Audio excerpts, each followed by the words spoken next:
quorum, I'd like to open the Architectural Board of Review agenda for today, Monday, May 3rd, 2010. And I'd like to start with general business, public comment. Anyone in the audience? No? Seeing no one in the audience? Come. I'll close that portion, bring back to B. Approval of the minutes of the ABR of April 19th, 2010. Can I have a motion for that? Motion to approve the minutes. Thank you. Second. And let's review the minutes then. Anything before item 1? No, item 1. That's 9:15. Okay, item 2. I had something to add to item 2, and it's a rewording of number 4. And I'd like to say here, study the alignment and massing. Study the massing and alignment of windows along the center. At both sides of the diagonal entries to the courtyards of Montecito and Salsipuedes, and its mirrored plan on the site, comma, and then specifically the massing, repetitiveness, sizes, and alignment. Yes. Okay.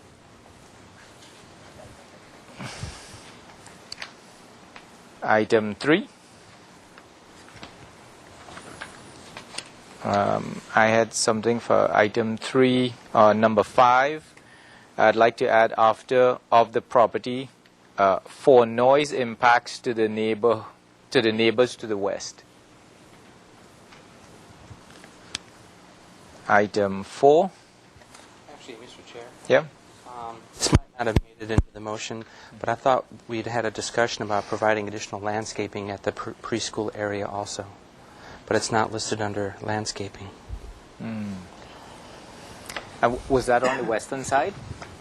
It's on the same western side. I recall something about that.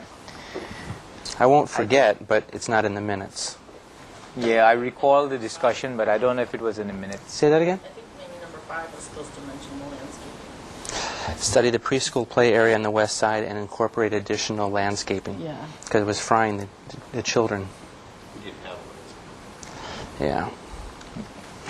I thought the idea was that there was some noise involvement with that too. In addition to that, yeah.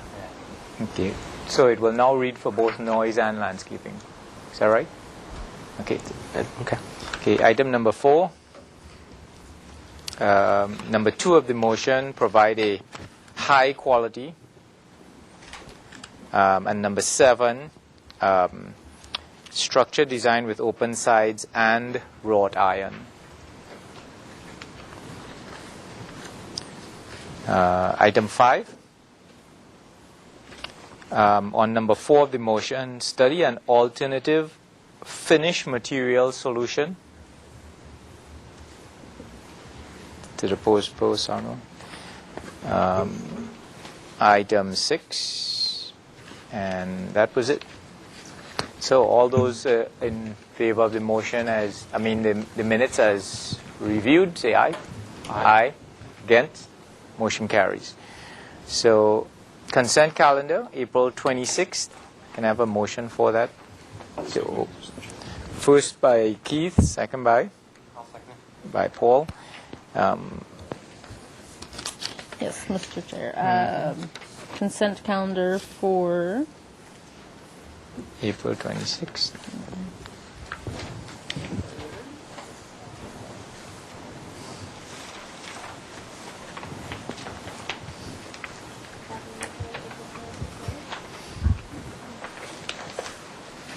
Just 2 items. You want to see this one? Oh.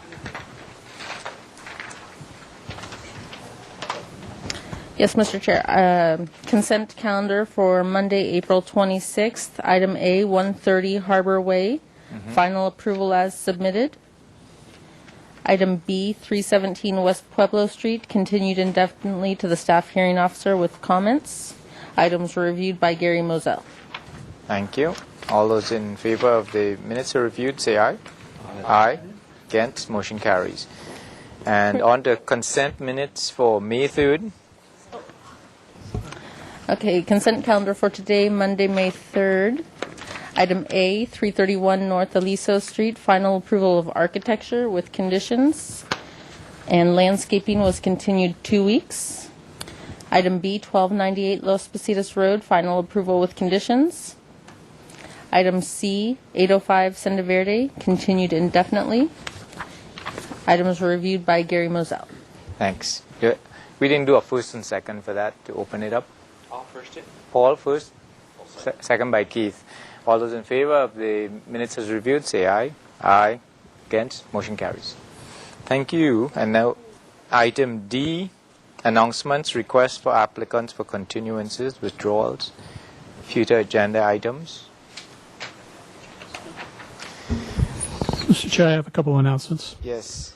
I just wanted to inform the board that you should have received a copy of our staff report for the temporary increase of membership for the ABR. That is at City Council tomorrow. So Yes. I think we have support for Council. They should be able to introduce the ordinance, and subsequently will be some recruitment later next month, I think. Later next. Yeah, that's as soon as we can do the recruitment. Of a landscape person. Have a hopefully landscape architect coming back Great. to help us out. Thanks, Sammy. The second item was I was requested by Board Member Zink to give you a quick report on the NextG installations. They are proceeding through permitting right now. The 56 or so sites that were approved throughout the city. We have 5 additional ones that were presented recently, and staff is still in the process of researching those potential locations, but 3 of the 5 are within the city's ABR purview. One out by Bishop Diego, one on Rancheria and Castillo, and the third would be out by, I think, Calle Cesar Chavez, towards the concrete plant location. Right. Apparently, there's a couple poles there that terminate there. So what's interesting about this, the current applications, is that the underground vault locations that were proposed have some conflicts with utilities. Unfortunately, in the right-of-way sidewalk areas, it happens to be where most of the utilities' mains gas lines are. So we're trying to figure out locations where we could achieve the underground vaults and not interfere. We're having to relocate these main lines, and invariably it might take putting some of the vaults in the sidewalk. That's sort of the last choice, because the Public Works doesn't want them in the street, and unfortunately we don't want to have to impact the residents by turning off people's gas and so forth. But I think we're going to find some compromises for those underground locations. We've also we're still dealing with some of the neighbors that are finding out where these locations are going in, and trying to work out some solutions where the vault may in fact be in someone's front yard or fronting their front yard, and some objections to that. Actually, some people are actually thinking they would prefer a pole mounted. That was kind of surprising, but so I'm still working on 2 or 3 like that. But for the most part, they're going forward. So I may be requesting the subcommittee members to help me out on these 3 other sites in the near future when I get some more information. Okay. Thank you. All right, and I have one last informational item. We have these truncated domes that are being placed on properties now for accessibility purposes. There's a requirement to have them when a path of travel intersects with vehicle paths, and the examples that you see there are the various types of colors that can be achieved to get the contrasting that they want for the visually impaired. The most common one is the bright yellow on the left there that is being used, and it comes pretty shockingly bright when it contrasts with some of the nice paving and pavers that are being used. So I just want to caution the board that when you see those notes on the plans, there is little flexibility if you don't get the contrast. So it's all really depending on what type of materials are on the ground. But there have been successful in installations using the dark black or the terracotta that have been installed, where there's material that contrasts with that. So they seem to be a lot softer in appearance than the bright yellow. So I just wanted to let you know you'll be seeing these a lot more now. And if you're concerned about the contrast, you should ask about the materials on the pavers where these are going to be installed now. So you could get some variation conceivably. Okay. Thanks, Anna. Great. Any others? Subcommittee reports? No. Okay, that closes our general business, and we can start with our discussion item. Presentation of Community Development Department budget information for fiscal year 2011. Hi, Betty.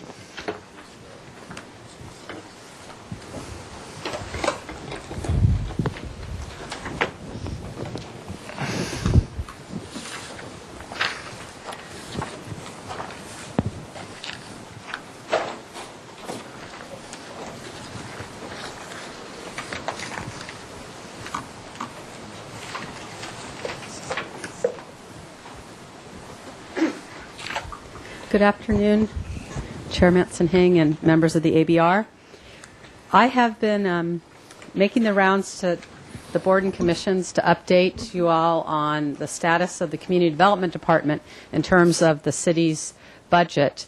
So looking at the table, I know that 2 of your members have heard this report already, either at the Single Family Design Board or the Sign Committee. So I'm asking your indulgence. I'll try to do a quick overview. I've got some new information to update those members as well. What I've just handed out to you is a copy of the budget schedule and then a copy of the PowerPoint that we're going to briefly run through, as well as a segment of the budget, which is the Community Development Department portion. In preparation for today, a memo went out suggesting that if you had a chance to look at the budget information that's available online, the city administrator and finance director released the budget to the city council at their meeting on April 20th. And since that time, as you can see on the schedule, there have been various meetings. This Wednesday, May 5th, is when Community Development Director Paul Casey will be presenting our department budget to council. If you have any interest in making public comment on the budget, you can do any of these meetings, but that could be helpful if you attended during our session, because we would be there if your comments prompted questions on the part of the City Council. And again, that's May 5th, this Wednesday, from 10 a.m. till 1, although we're the earlier part of that session.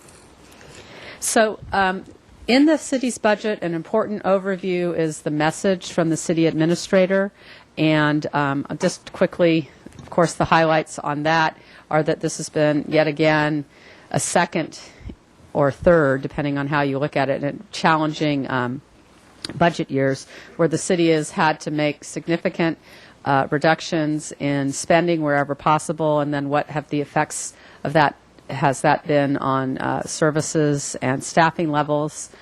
So how are we adjusting to reducing our budget as revenues have continued to be either extremely hard to estimate? There have been projections that were thought to be fairly conservative, worst case kind of projections, and then the sales tax revenue or the transient tax revenue came in lower. So they're studying those. There's been extensive reports to the Finance Committee and Council on revenue projections as well. But in summary, the city administrator has presented a budget addressing a $9 million shortfall, and I'm going to review with you, again, our portion of that in the approach. Here is an organization chart, which I think most of you are familiar with. Much of these slides are taken from the presentation on Wednesday. Here is just showing the city's general fund funds the majority of the, all the planning division and building and safety, a small part of the redevelopment agency division's programs, but the 62% of the department budget that relates to RDA is really not a general fund issue. And they have a complete separate funding revenue source and spending program. And in fact, part of the presentation is to council. We really distinguish between the general fund and the redevelopment agency. So I'm focusing on the general fund. Of course, so here is a pie chart that shows the majority of the general fund appropriations in our department is to cover the cost of salary and benefits. We do also have special supplies and services that cover quite a range of things. That's where we have, for example, all of our printing, binding, publishing, notices, mailing, any meeting support that we've had in the past, and things like that. The other funds up there are really related to non-planning functions.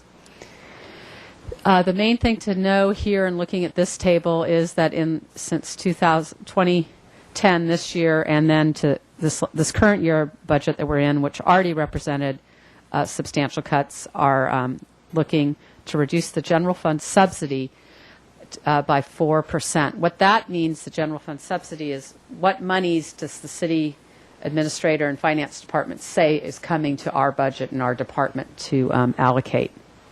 They call that a subsidy in that some programs actually have extensive what they're called enterprise and revenues, and so the subsidy might be considered a small part of their overall budget, but for us that's really not the case. The majority of our budget is general fund funding. This is a slide for our, well, at the top is the adopted budget amount, and that we don't have enough money to actually budget at that level. We were given a reduction. See, if I went back, the 10 million was here last year. So we were given a target reduction from city administrator to reduce over $1 million, and what's actually included in the budget is approximately $600,000, and then there are options of $300,000 additional cuts to our department in the event that the community development department had to be cut by approximately $900,000. Perhaps you all, if you get a chance to look at that letter and understand all departments throughout the city are having the hard target broken down like this, and this figure here on options is really tied to how well we end up with the negotiations in the bargaining units. And if the bargaining unit negotiations go well in terms of be that an additional furlough, deferred or eliminated pay increases, then perhaps our budget adjustment will be at the $600,000 and not include the options. Here is a list of 15 items. Again, you have this in your PowerPoint. These 15 items essentially total the $600,000 that our department is included in the city's recommended budget. I'm going to briefly go through all 15 items. We, with reduced staff, look to save somewhere $12,000 or more in workstations. I know I've spoken with you, and perhaps your staff has as well, about suspending this year the board and commission stipends. That totals $50,000, and so that's 8% of our $600,000 reduction. We have looked to raise some of the planning fees, and we are already hearing concern from the realtors. We anticipated that there would be some concern on their part. I'll talk a little bit more about zoning information reports in a minute. There was an effort to look at changing the appeal fee structure. I'm not sure if any of you have followed this, but we went to the Finance Committee, and there was an idea, and I have a later slide to show you what was put out there as an option for discussion. And the upshot, however, was that the Finance Committee felt that the appeal fee should only be raised 10% and not make a new fee program for appeals. We have contracted out some of our planning staff to work on public works projects. That's helped us actually have some revenue from a different department to help support our staff, but it also takes the staff away from being able to do work in planning. We did receive $50,000 from the redevelopment agency to help support our housing element, and that we received it last year and we'll be receiving it again this year. We received a grant as part of the city's larger grant application for with stimulus and energy savings related funding opportunities. So we have $35,000 to offset some staff costs in preparing a climate action plan. The HPRP relates to a homeless program where, again, we're reimbursed for some of our expenses. Our graphic art designer is also doing work for other departments, and that gives us revenue to offset some of their costs. And again, whenever we do that, it impacts their ability to work on projects for our department. We eliminated a planning position that was added to work on Plan Santa Barbara, and now that we're at the phase of Plan Santa Barbara we are, as well as with budget considerations, we've eliminated a project planner on that team.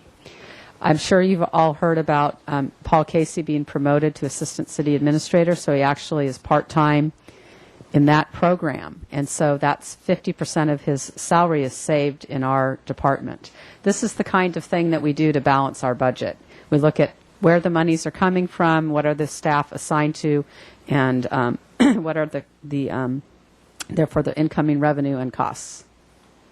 In building and safety, they are looking to eliminate a building inspector aide. There is another vacancy within building and safety, so with this position, no one would lose their job. And I should also mention on that project planner, the person was able to secure a position in the redevelopment agency. They had a vacancy, so that staff person had a place to go. Eliminate the planning receptionist. Well, we're really not eliminating reception services and planning. We're joining with the redevelopment agency staff upstairs. We're going to have a shared receptionist, and we are also going to a phone tree service. And we'll be promoting direct access to people's individual extensions as well. In planning, we have a retirement coming up and still a need to get to that $600,000 figure, so we look to eliminate a planning technician. This is in addition to prior planning technician positions that have been eliminated.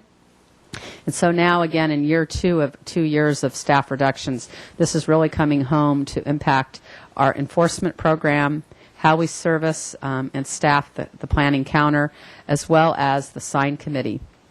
I think, again, I know that Gary heard the sign committee story. We were at sign committee this last week talking with them about a temporary suspension of the sign committee and then bringing a couple members from the sign committee in regularly to do our conforming sign review. So we would actually, Jaime has looked at making some minor changes to the ordinance that would possibly increase our ability to do conforming reviews, and then put as many signs as appropriate on either the consent calendar of the ABR or the consent calendar of the HLC. We have a member from your ABR, Don Sherry, who would be partnered with Bob Cunningham, and they would be doing the sign consent reviews. They would be happening, and we could talk more about that, but we have a fairly detailed schedule that Jaime's worked out to accommodate getting together these 2 new consent reviewers at the ABR, and then the chair of the sign committee, Natalie Cope, would be teamed up with Louise Boucher from the HLC and be reviewing most of the signs there on a new consent calendar on the same day as the HLC. So what we're doing is we're eliminating a separate day and a completely separate meeting cycle. We do conforming reviews now, and they can happen and really meet people's needs with relative ease. Once we get conforming applications, we hold them and we arrange the meeting. It's usually every week you'd have a set time to do those reviews. The consent calendar has been working great with the SFDB. They took on added consent with the Conejo and T-Fire homes. You all have been using consent really effectively as well lately, so we think that'll work well for signs. Occasionally, you will see a sign case brought before you as a full board item. I don't know if we have an estimate of how many a year, but a handful. We don't anticipate too many. We have another position in building and safety that will be a shared position with Public Works. So that's similar to what we did last year regarding a building inspector working on a water conservation program.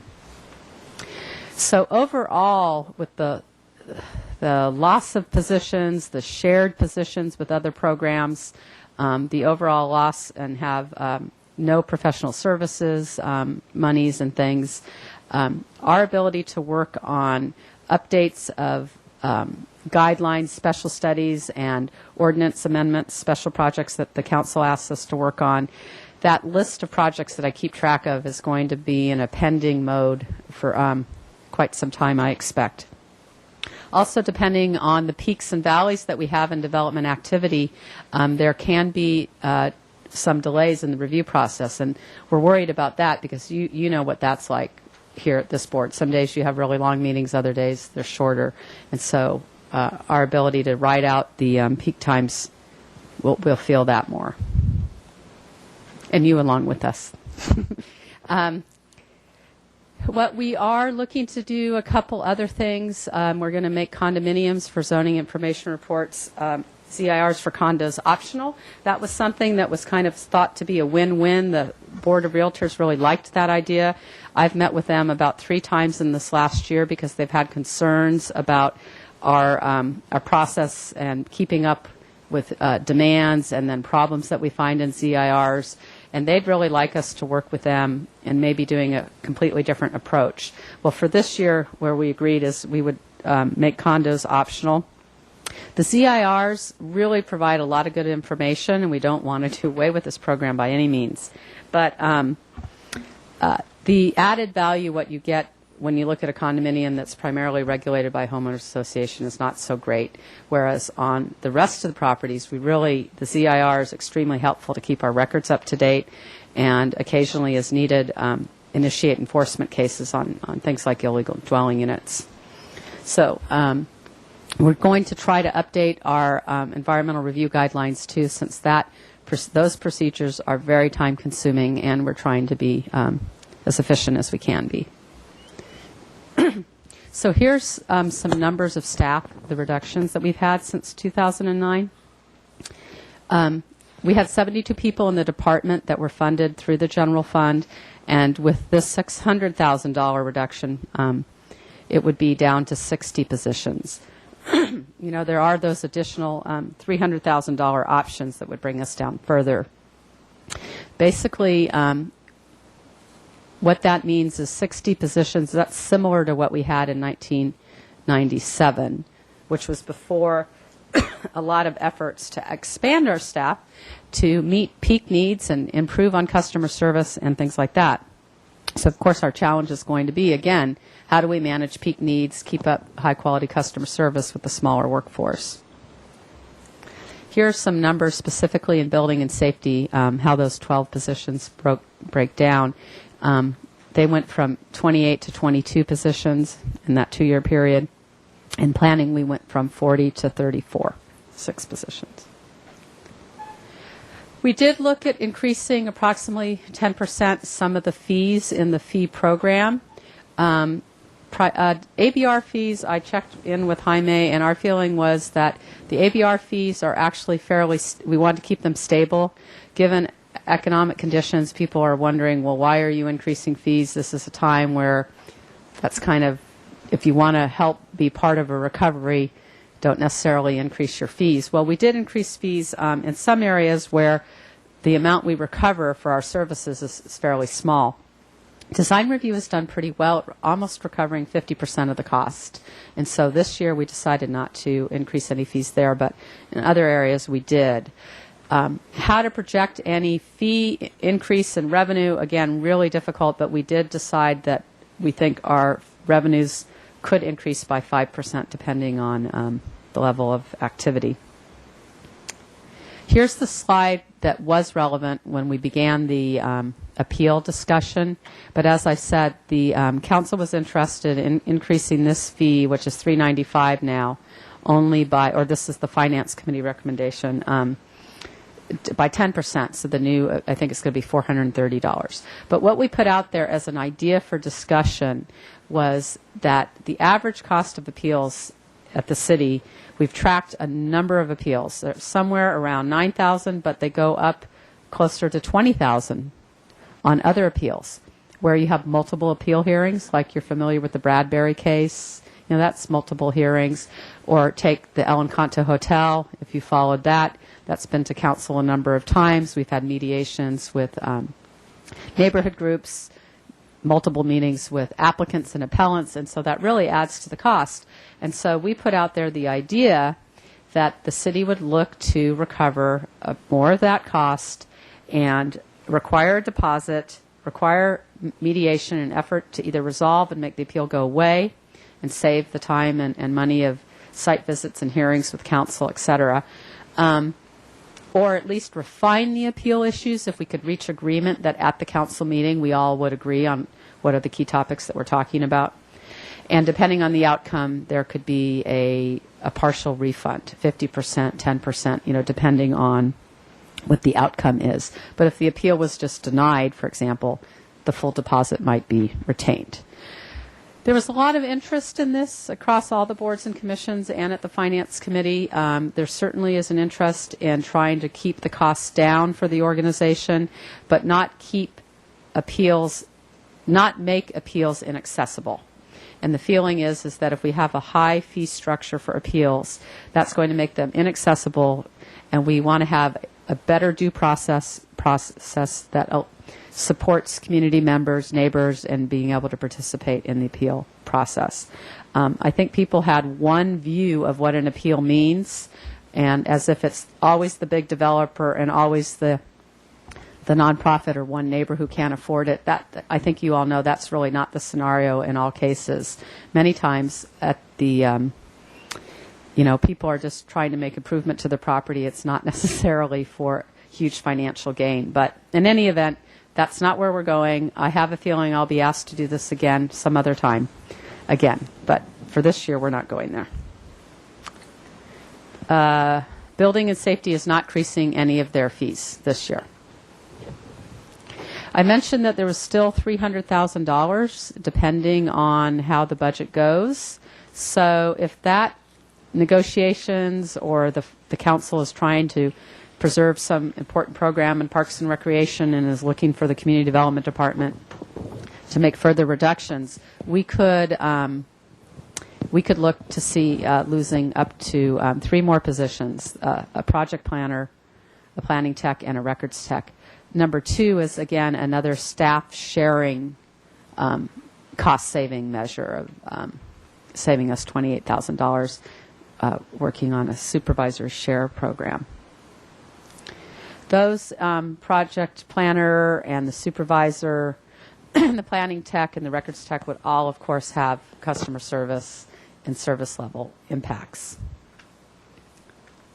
P3 measures, I think you've all looked at those before as part of our budget when I usually come every year.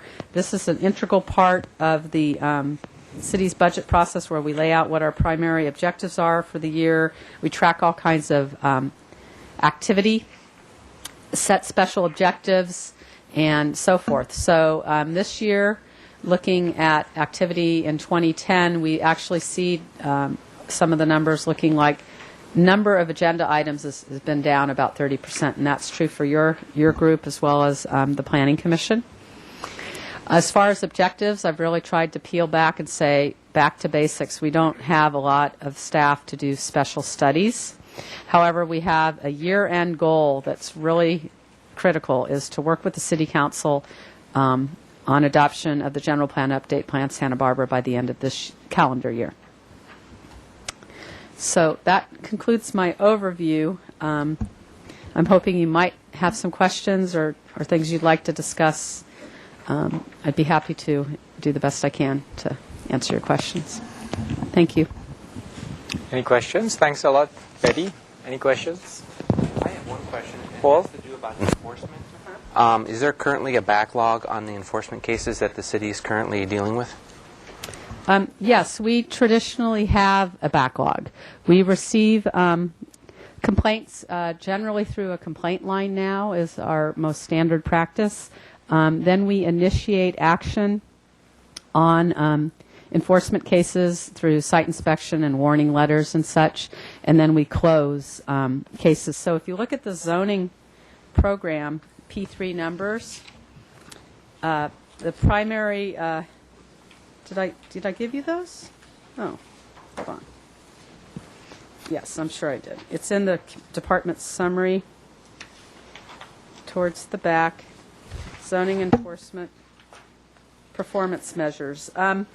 Although I've written this down for the last 4 or 5 years because Paul told me he was going to ask this question. I wanted to let you know that our banner year with enforcement was great. We had 2 full-time enforcement officers plus an hourly. Was 2008. We issued 663 warning letters, and we closed 735 cases. That's just incredible. The next year, we were able to close we only got half as many warning letters out, 333, but we were still able to close over 600 cases. In earlier years, before we hired those extra staff, like in 05 through 07, we usually closed about 350 cases.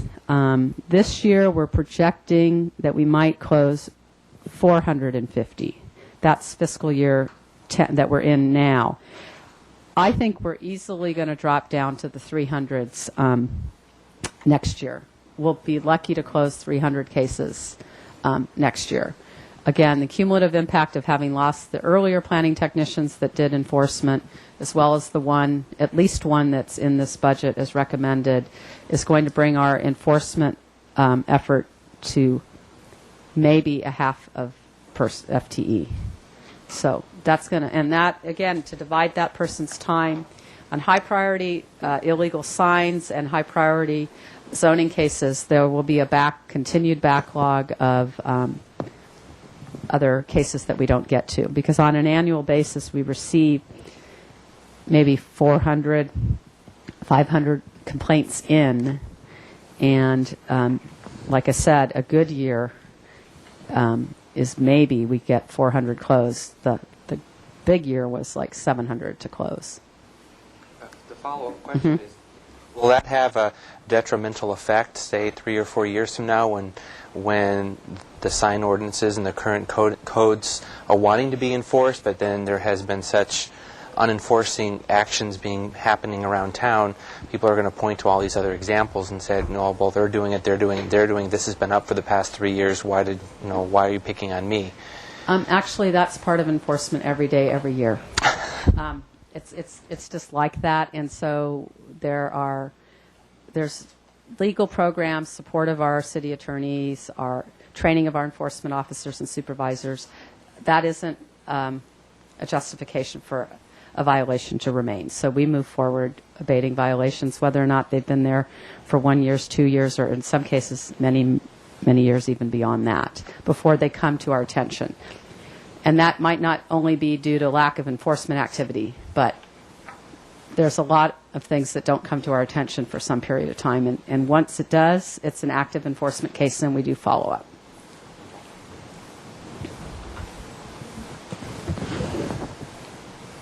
Okay, any other questions? Seeing no Betty. Okay, I'm sure we'll be back at some point to let you know in particular about the sign committee. We're talking about this as a proposal. We're getting ready for it, but there still are a lot of decisions to be made by City Council, before end of June. Right. So I do expect that many of these changes will be necessary and go into effect, but it's a little bit of a moving target, so we'll try to keep you posted. Thanks, Betty. Okay, thank you. Okay. So with that, ends the discussion items. We have the first item of the evening, 1150 San Roque Road. This is a preliminary review.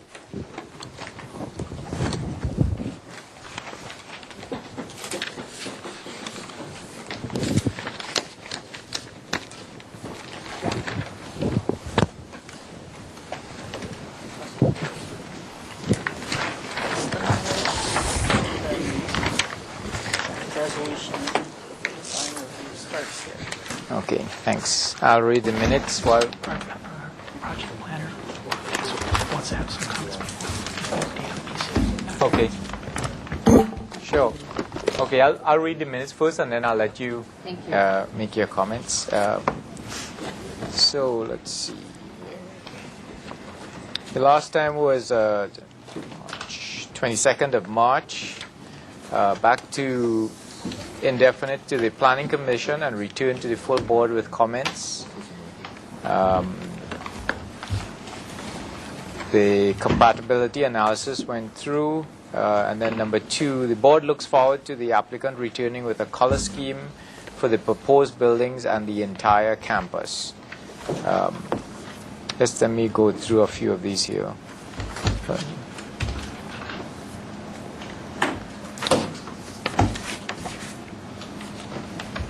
Okay, the proposed project complies with the design guidelines and is consistent with the city charter and applicable municipal code requirements. The project design is compatible with the city and successfully incorporates the architectural elements appropriate and the architectural elements are appropriate for the character of the neighborhood. The project's mass, size, bulk, height, and scale are appropriate for the site and the neighborhood. Board appreciates the reduction of encroachment into the front yard setback. No impact to city landmarks, historic resources, and established public views. The design does not block established public. Okay, said that. Project design. The project's design provides an appropriate amount of open space and landscaping. The board finds the proposed landscaping is appropriate for this site. Okay. With that, we'd let staff. How are you doing, Joe? Good. Thank you, Mr. Chairman, members of the board. Pat Saley, I'm the contract case planner on this project. I've done some of the other water projects. Planning Commission meeting about 2 weeks ago went well. The project was approved unanimously. They were apprised of the suggestions this board had made in terms of the San Roque frontage and mounding and just doing things to really bring the scale of those buildings down, because you recall they're encroaching into the double setbacks. There was a fair amount of discussion about color and the visual appearance of the existing buildings, and there is one neighbor here, and the neighbors. There are 2 meetings were held with the applicant. I participated in that with neighbors. And with the Jesucita fire burning through about a year ago, those buildings are very prominent. And there actually are a couple pictures they'll be showing you. And you may recall this board had said, normally we'd like all colors to match existing, but given the circumstances, some change and darkening of the color palette would be appropriate. And the Planning Commission certainly agreed with you, and even to go farther and have some variation in color. There's a condition that says, work with the applicant, this is under the design review heading, to visually soften the appearance of the western sides of the operations annex, which is this long prominent wall, and other prominent buildings through color palette or texture materials that minimize visual impacts to neighbors on the west. So they would really appreciate, the commission asks that you look at that. And then another condition that's sort of unique is this project has a fairly high energy use, and the Planning Commission asked if photovoltaic or some other alternative energy source had been considered, and they had been, and the applicant can answer questions if you have them. But the loan they have received from the state does not include the funds to do the full photo array. But what the commission asked you to consider is, in looking at the buildings, the wording here is recommend incorporation of photovoltaics or similar alternative energy systems into the project plans, even if not proposed at this time. So they don't want them to be an afterthought, come back, and it's more difficult to design in panels and such. They want it to be integral, and then it'll say not included on the plans that are submitted for building permit. Right. So that's really, those were the whole color, backside, the visual, and then incorporation of solar panels, understanding they're not proposed at this time. That's it. I'd be happy to answer any questions. Thanks very much. Okay, we'll proceed with your Okay. presentation. And Okay. I'm Joe Wilcox with KBZ Architects, and I think everybody knows where the site is. And David Black is with us here, and Kathy Taylor from the city. Thank you, Paul. So I don't think we need to spend any time on the title sheet, but I'll go right to the site plan. Very, very little has changed since we were here last time in terms of footprint. You recall that this is the ozone contactor building. We have added a door on the electrical room that I'll show you as we go to that plan. And there are some process piping on this west face, which isn't going to be seen, and that's also shown in the elevations. And on the dewatering building, there are now 2 of these tanks on the back, and they're still like 36 inches above grade, or 40, I'm not sure, so it's not a fall-in hazard. And as Pat said, we are going to show you some options for colors, and we would like to paint these west faces a little darker, and we'll get into the photographs in a minute. So that's the site plan. Very little has changed there. As I mentioned earlier, there's a new door added to this electrical room because it's a code requirement that you have to have an exterior door out of an electrical room of this magnitude. And we have some pipes now, some process pipes shown. Again, so everybody remembers, we're right down here on the ozone building, which is on the lower portion of the site. These elevations show that this door, and we're anticipating just painting that door so it goes away. And then we have shown where we'd show some PV panels up on this roof of this mass here that would be below the parapet wall.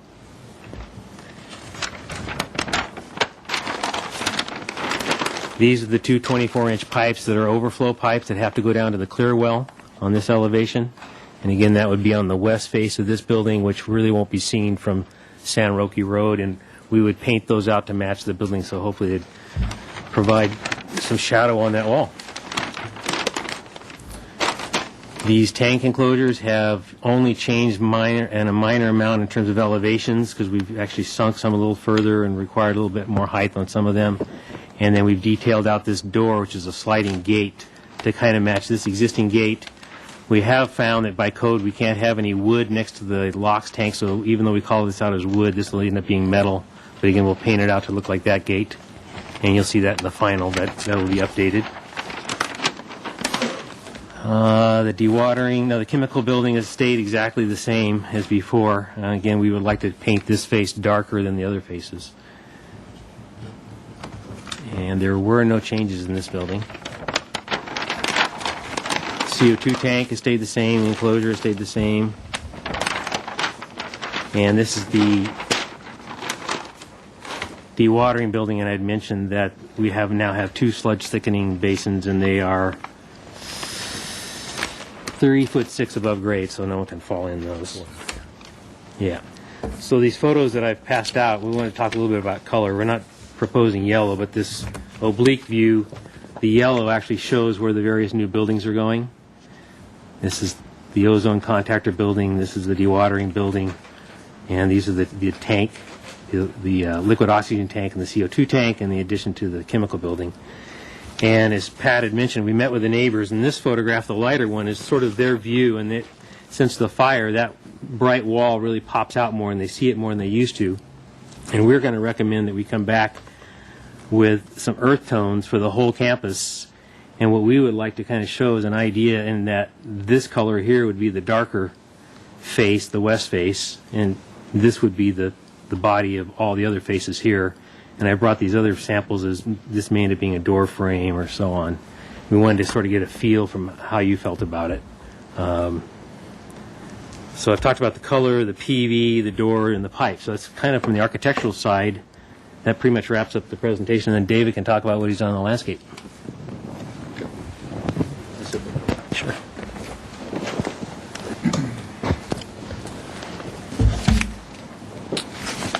Okay. So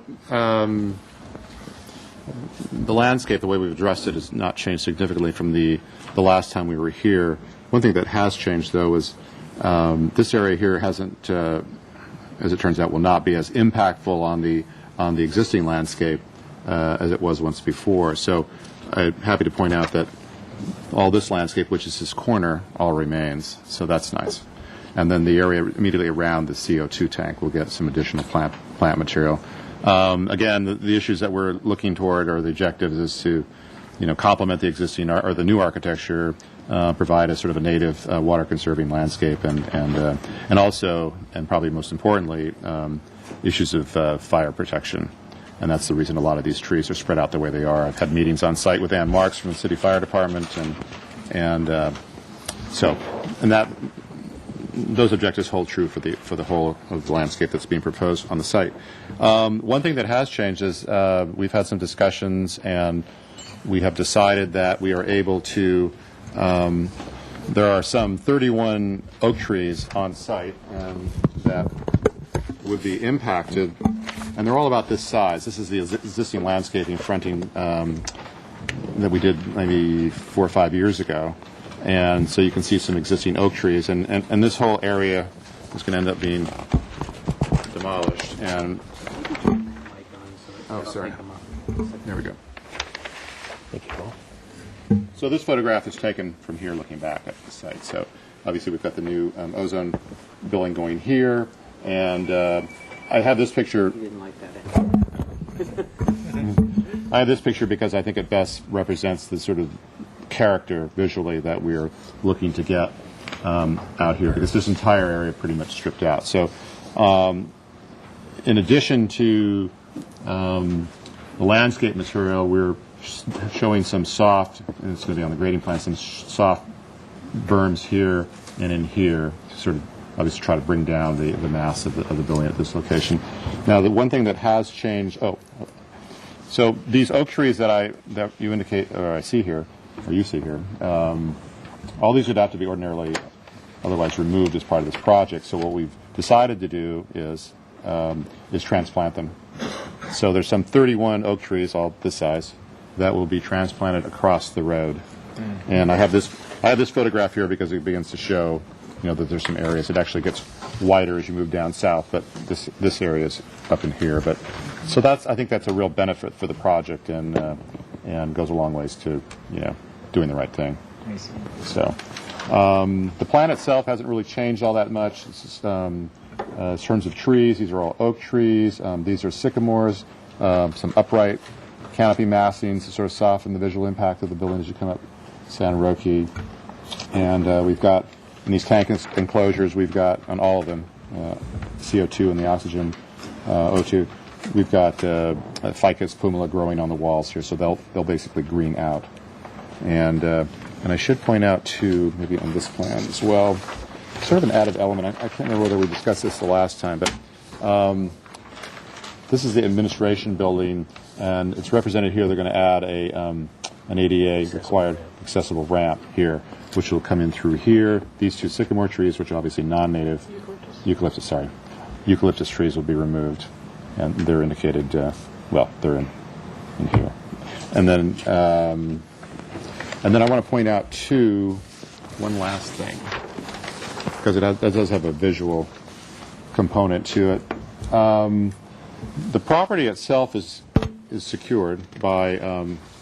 This is the fencing that's been used around the project, and I'm just going to point out to you that the fencing, as it relates to this new project or this new building here, this is existing here, and then we pick it up at this location, comes and dives into these walls here. There's no fencing along here, and it turns out because we have access through here, we need to secure this walkway is new, that this fencing will run along here, come over, and then across, and then there'll be a new gate, not unlike the one that's shown here. It's not really shown on my plan, but there will be a new. There's one column there, so there'll be a new gate here. This is the existing one that's back in here. So we'll have two. So apparently they want to be able to secure this parking lot and obviously the entrance to this building as well. So, and then this area becomes secured to the back there. So, and then one last element is the dewatering building, which is out to the west. And, because of restrictions we have for fire, as far as low-profile fuel around the building, this is the limit of it. This is all ground cover and some low Arctostaphylos around the building. there's a handicap stall, which is now new. Required, yeah. And then in addition, we have these two, these were shown before, these spaces here. This is all totally landscaped now, and then we'll just have to make adjustments to the irrigation and the existing landscape. Some of those transplanted trees, these 4 will be transplanted from the front out back to provide some additional screening, as well these are new trees. And that's sort of the summary of it. And then we do have for purposes of the staff review, we have basically a tree relocation and removal plan that basically documents all the species and numbers of trees that are on site and the general disposition of what will happen to them. So in summary, there are 31 trees being removed or transplanted, oak trees. There are some 16 trees that are being removed, all non-native, and some of which are out here across San Roque, and then some 31 brand new trees as part of the project. So I think there's is generally a net increase of trees on the site. That's it. Great. Thanks. Yes. The Planning Commission conditions, do you want to go through this checklist under their description or under questions? Let's have a... These items have been taken care of, irrigation. Backflow device, I assume he did that. Yeah, maybe we could...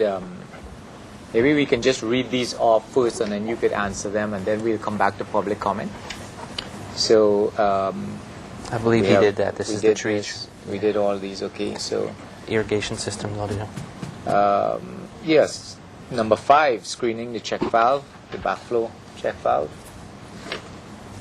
Have you done that? Is that incorporated on the plans? No, only because I don't know why it is they have those comments, because we're only at preliminary stage. We haven't really designed the the irrigation system, and when we come back for final, yes, it will be, those notes will be on it, as will the water conservation statement, which is required by the city to be on all the plans too. So I'm not sure, because we don't design the irrigation system as part of the preliminary package. So and we have this one's more important. Talk about wing walls needed to be added to provide a visual and acoustical screening for heavy trucks and vehicles. idling engines while loading and Has that been incorporated in the plans? So we can't give it preliminary approval because it says here on the first thing that we're supposed to verify that this was done before we give it preliminary. Were they at the dewatering building? I wasn't at the meeting. Yeah. It doesn't... We need some clarification on that. Yeah. Mr. Chairman, I have the noise study with me, so let me look and see what the context is and maybe Okay. come back to that point. Yeah, they have here in some lighter writing, work with the applicant to visually soften the appearance of the western sides of the They sides talked of the about that. operations annex and other prominent buildings. Okay, yeah. And then a building height restriction, the height of any structure proposed as a part of this application shall not exceed 24 feet above existing grade. Are we complying with that? 24 feet above existing grade. I'll check. Okay. We'll check. These are 22. Yeah. Let's take a look. Don't think so. I don't think they are. The ozone contactor would be the culprit, if you have a culprit. Sorry there. And that's all being derived by the height of the water requirement. 26. 20 foot 6 inches. We're good. Thank you. Okay. Mr. Chairman, would you like me to read this? Yes, Because it please. does put it in context. Yes. For dewatering operations, and that's the existing use that is being enclosed, which is a boon for neighbors in particular because of noise. Yes. Confine future trucks and vehicles loading, unloading sludge to the area east of the dewatering building, away from the nearest residence to the west across the canyon. In addition to orienting the dewatering building properly, as described above, add wing walls as needed to provide visual and acoustical screening of heavy trucks and vehicles, idling engines while loading, unloading sludge materials and or queuing. So it was all about trying to buffer those homes to the west from that operation, have everything be around the east side. But they're not saying thou shalt add wing walls, but just do whatever you can. Add wing walls as needed. Yeah. There it is. I see what you're saying. It's the oriented, change the orientation of it. It's this Okay, so This is a drive-through for the trucks. and the trucks The come drive, they here. come right through. So, are they talking about wing walls that would be added here then? That would There's be on also an this side. operation down here. This is the side that they're most worried about, the western side. Might be here. I'm sorry, I just was reading what Yeah. that said. Right. Yeah.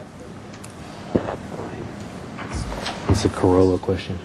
Well, there's really nothing we can do because we. Yeah. Well, we could always make it, or could you make just a condition of the final plans when we come back? Yeah, we'll But discuss I that think later, since it you was didn't do any working, plans. but we changed the orientation of the building to help with the noise.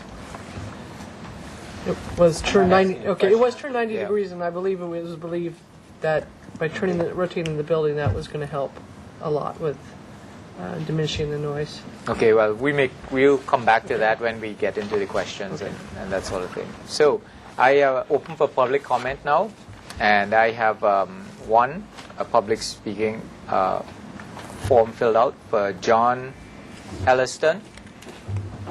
If you can come forward, please. And Thank you.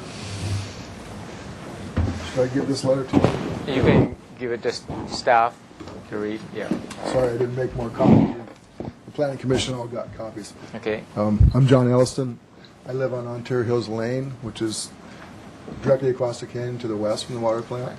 So that one particular picture you saw that showed the whole plant, that's the view we have from the front of our house. Okay. And of course, since the fire burned, we lost a lot of our vegetation as well, which we're trying to replace, and we lost a lot of trees. And I've lived there for 25 years, and I want to say that the water plant and all the people that work there have been great neighbors, and they've really worked with us. But it would definitely make a huge difference to all of us, and I represent about 12.5 neighbors that signed the petition on that letter, which that's not a signed one, but it went to the commission. It would make a huge difference to us if the plant had some earth tones to it, the entire plant, because it's really, when the sun shines on it, it's like a huge factory. And of course, there are no neighbors on the eastern side on San Roque Road that is affected, and that's obviously the nicer looking side of the water plant. It has the arches and it's the tile roof. The backside is very industrial. You know, it's just square walls, and it looks like a factory. So I know there isn't a whole lot you can do as far as the planting goes because of the fire restrictions of what they can plant to help shield it. So we respectfully request that we can get those colors changed, which will really make a huge difference for all of us over there on the other side. And they're doing all they can to help tone the noise down and, on all those things, which it is at times quite noisy because of the tractor that loads the trucks and all of that. And unfortunately, it resonates right across the canyon because the sound rises, and it sounds like they're literally in our front yard when that stuff's going on. So this new project is going to help that tremendously. But really painting it, or doing whatever they could to screen and paint the buildings and tone them down will make a huge difference to all of us. So we appreciate your consideration on that. Okay, thanks. Okay. I wondered if just before you left, would you have any comment to make on the noise portion of this and on that particular building that they would? Well, the biggest problem we have is the tractor and the backup beeper. It just echoes across the canyon. The beeper itself. Yeah, the backup beeper. And unfortunately, OSHA won't let them take the beeper out because it's, and there's really, I don't know, that's a particularly loud one on that tractor for some reason. Because we have, flood control works in the canyon. They have been for the last 3 or 4 weeks. And various other trucks have backup beepers, so they're not nearly as loud as that one. And so, when all this is enclosed, the tractor won't be used as much. So that will change that tremendously. And at this point, they're only really using it extensively once a week. So that's helped a lot. But when they move all that facility inside, the noise from the tractor will be reduced quite a bit. I see. And really, we don't hear much else. I mean, we hear that when the semis come in, we hear them, the brakes, the air brakes and such, when they're loading the sludge into those. So any screening they can do of that, which we spoke about, would make a difference as well. Okay. But that's really basically, you don't hear much other noise, which is really great. Thanks so much. Thank you very much. Okay, with that, I'll close public comment and bring it back to the board for questions. Mr. Chair, Yes. just like to acknowledge a letter from Ms. Paula Westbury as well. Thank you. Bring back to Keith. Questions? Thank you, Mr. Chair. I guess the only question I have is just some clarification either from the planning staff or the applicant on this noise issue with this one building. It's what exactly are we trying to screen and where are we trying to screen it from, just so we can understand. I'm Kathy Taylor with the Water System Manager, and this building was originally not in the project except after the Zaka fire hit. We've had to treat the water with so much additional chemical.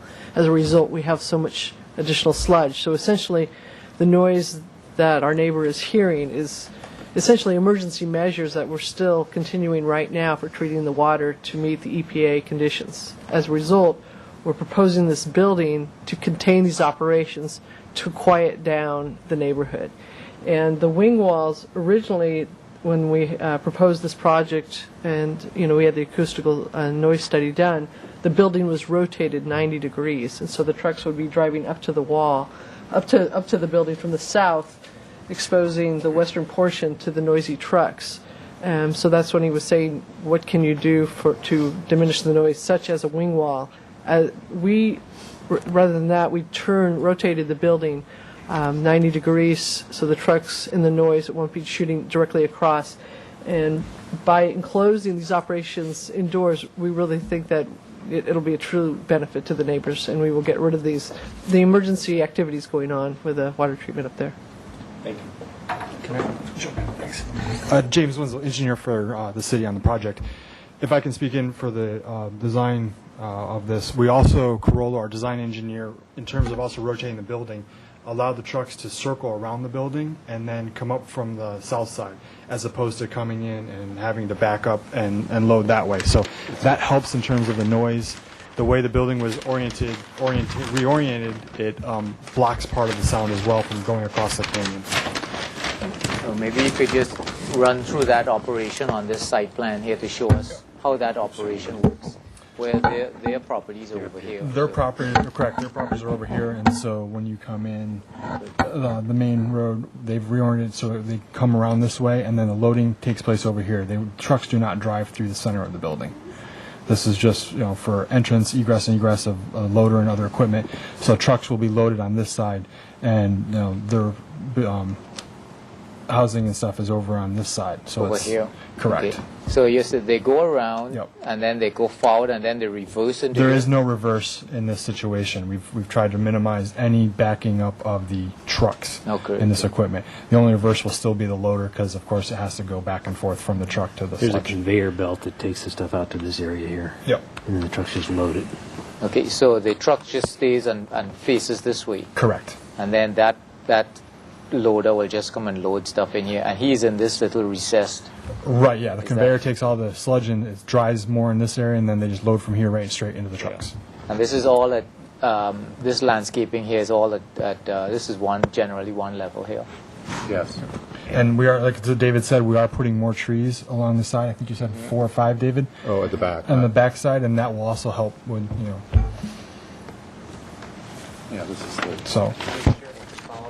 Could you put a wing wall right here, or was there an idea of putting a wing wall here so that this sound at this location was protected from the people to the west? Because this building protects them from this direction, but is this why the Planning Commission added that comment about a wing wall? Because they would have seen this iteration that you're showing us They here is did what see this they iteration. saw. They saw this iteration. So they obviously have a concern there. Yeah. Mr. Chairman, the condition, what I read you was from February or something, where the design has been refined since then. Maybe as a suggestion, have the applicant, have the noise consultant take a look at the changes made here and offer just some input prior to final approval to make sure it meets his intent when he wrote that wing wall recommendation. Okay, that might be a... Paul's Okay. suggestion of this wing wall here, we should talk to Corollo. I'm not the engineer on it, but it sounds like a good idea. But Okay, well, we'll make a recommendation on one way or the other at the end of this then. Okay, you had questions, Paul? Question, if we can go to the landscape plan that talked about this door that's added to the electrical room, I wanted to ask how much sidewalk was needed and whether a sidewalk or whether a wheelchair access ADA exit was required there.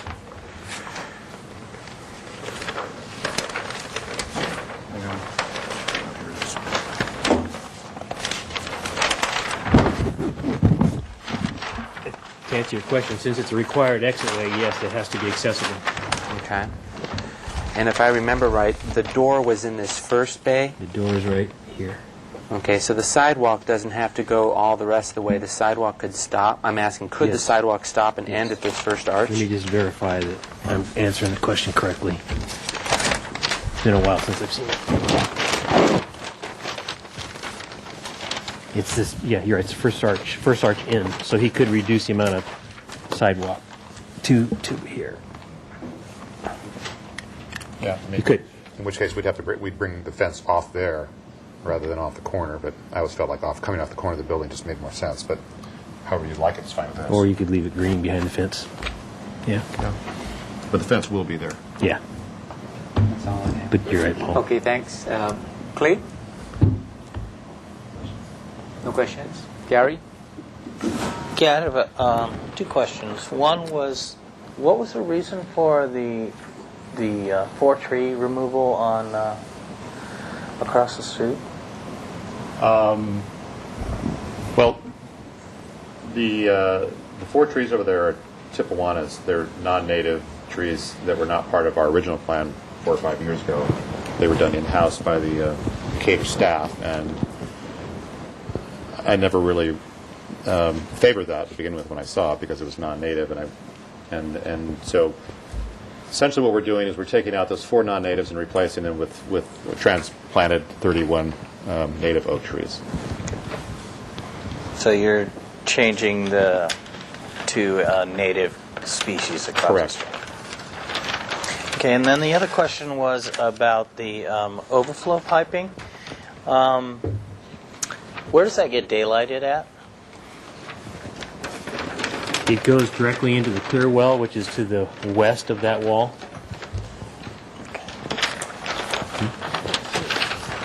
Which you can't really see. Yeah. Which you can't see. And it doesn't daylight, it actually goes into the structure. So it goes right into the ground. So it'll go back into the clear well. The top of the clear well, yes. Right. Somewhere in here. Okay. I had a question on the eucalyptus trees that we're moving from the administration building. Have you investigated at all being able to put back something significant there as opposed to in a different location but be... Well, what we're replacing it with is probably one of the transplanted oak trees, and we're showing an oak tree at that location. Okay. Yeah. Yes, there is another tree there, yes. Okay. All right. Okay. Yep. Actually, I have one question. Go ahead, Clay. I don't know if I heard this today or if I heard this in the past, but we're doing trees up around the building. How are we addressing high fire zones and having a defensible space around the buildings? Well, if you look at the plan carefully, Clay. I'm not a landscape architect. I know. So Well, no, we're meeting all the city requirements, fire department requirements for setbacks, and Okay. and different fire zones and heights of plants within certain zones. Yes. Okay, good. The plan reflects that. Okay, good.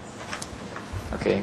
So before we go into comments, I just would like to say that we'll have to satisfy 2 things here before giving preliminary, and it can be, I think it can be conditioned if you read this here, where it says ABR shall not grant preliminary approval of the project until the following PC land use conditions have been satisfied. And I guess if we can satisfy it with a condition, I think that's probably doable.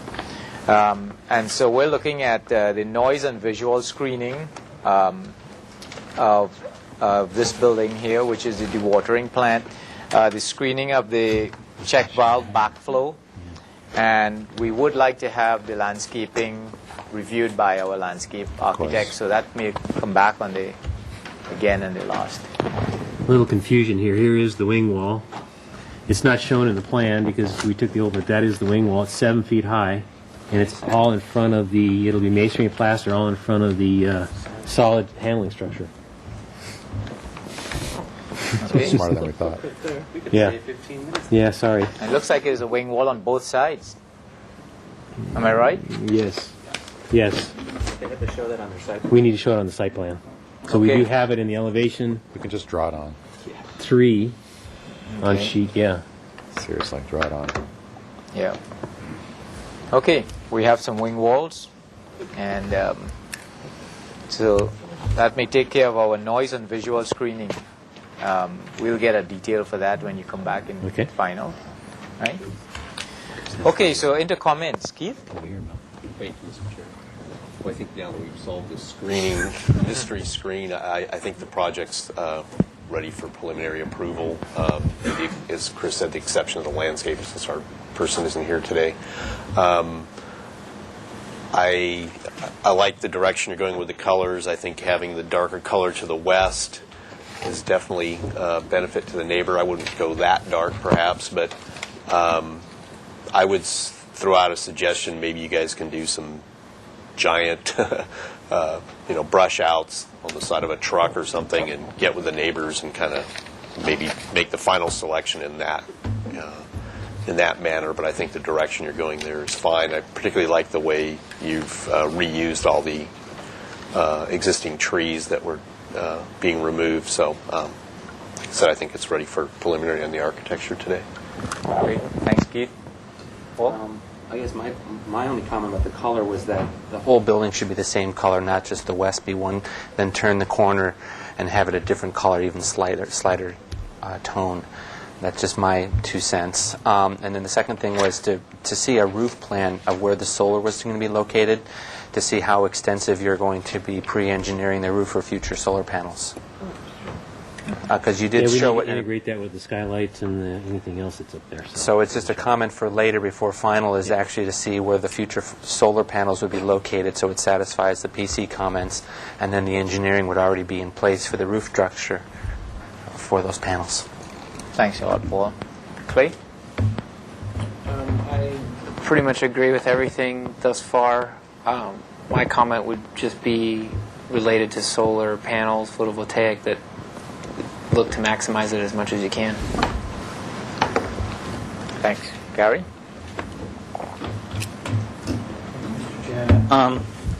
Actually, I have a couple of comments. One would be about the overflow pipes, and a neighbor said that the place has a feel that it looks like a factory, and they have concerns about that.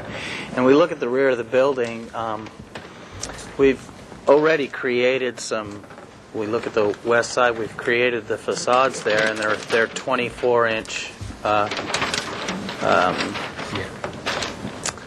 24-inch cavities that you have that aren't used for anything. So I would suggest that we take a 24-inch overflow pipe and put one in one and one in the other, and hide those overflow pipes. There's no real need to see them. They would be right here. Just to kind of give you an idea where they would be on the site. Yeah, but I believe these neighbors were complaining, and 24-inch you can see from a long ways. It's a big pipe. Well, it will be painted out the same as the body color. Yeah. Well, like I say, my opinion is that you already have the cavities for them, and they're simple enough to place both of those pipes inside those shaft bays. That's inside the column of the arch. you have arch I columns right understand. here, I'll look at that. and they're 24 inches. Yeah. I'll look at So that. Talking about, you can easily put an overflow there, and that Okay. the arch would not be affected. we'll see if Corolla can. Okay. Sounds good. 2 16-inch on each one, and adds up to the same. Can't use them for columns. Okay, thanks, Gary. I think all the comments are good. I particularly like Keith's idea that you could pull up some color swatches on the west and have a look, because I'm not sure. I probably would lean more towards one of the lighter ones instead of the dark one. But then I think when you put it up in the light, it might tell a different story.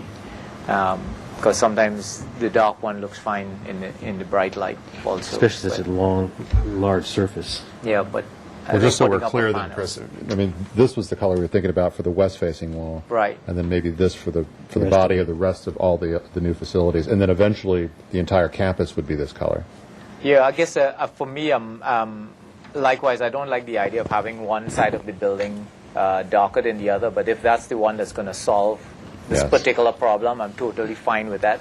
So that's not a problem. But if there were a color that can work all the way around for the campus and it was still okay for the west, that's probably where I would tend to go. But I guess the only justification for having another color on the west is that, as it's been pointed out, it's the industrial side of the campus, It's the non-architectural side. Yeah, there's no There's architectural no features at all features there, at all. and if we just paint it out and make it go away, I mean, the back will never be seen by anybody other than the neighbors, and they're the ones that are most interested in seeing this Seeing it dark. visually go away. So, whereas the rest of the campus that faces San Roque in the north and the south would be a more traditional color, if you will. okay. So, Yeah. I mean, can we get a I'm not- consensus on that? Because I'm just, I think we'd like to go somewhere with whether we can have a darker color on one side and not the rest. But Okay, are you wanting to just pick one now, or are you wanting to actually do your study? Or you just want to decide now without doing the study? well, it's kind of like when we were here for the Ortega treatment plant. Yeah. We showed some colors, and I think a couple of I'm sorry, it was HLC. HLC. Yeah, HLC. A couple of them went outside and said, "Yeah, this is pretty." I guess it's just a matter of is that too dark? Not dark enough? Is this generally speaking, if this was the body, would that work for you? I think these are Or totally. should we look within- at other colors? They're altogether? totally within the range of acceptability Okay. for me. Okay. Mr. Chair, I would just, for my own, I would say that in all four sides of the building, this darker color would be fine, Oh. and then this being the door. I mean, and that would make all the walls the same Yeah. from anybody looking at it, instead of doing one wall here and the other three at this color. Okay. I think would that work. works. That would work. I mean, it seems dark enough. Okay. The rest of everybody? Is that fine with the other board members? Because that's what you're asking Absolutely. We don't want to come back at final and then have another discussion about color if we can go down the road now. I kind of think that one color is better than turning the corner and having a different color. So Okay, I'm Okay. all right. Yeah. Okay, so I will open for a motion. I think we have a consensus. Mr. Chair? Yes, Keith. I'll make the motion. Thank you. for, preliminary approval of architecture only at this time, with landscape to come back on consent for preliminary. With the following comments, coming back for final, provide a roof plan indicating the PV locations and study maximizing the potential for their use. Study the integration of the 24-inch pipes to conceal their appearance, and whatever we decided on the colors there, which I don't know which color we're looking at there. It's the Call it out. yeah, this one. Deacon's Bench. Deacon's Yeah. Bench. That's Deacon's Bench. Do we have a second? I'll second that. Paul, a second under discussion? One other comment is to reduce the sidewalk and to change the gate or the perimeter fencing at the new exit at the electrical room. Yes. And under discussion that the landscaping would show a screen check valve and backflow preventer. This would be on final, you mean? This will come back on final. Thank you. That the landscape will show that when you come back. He said consent.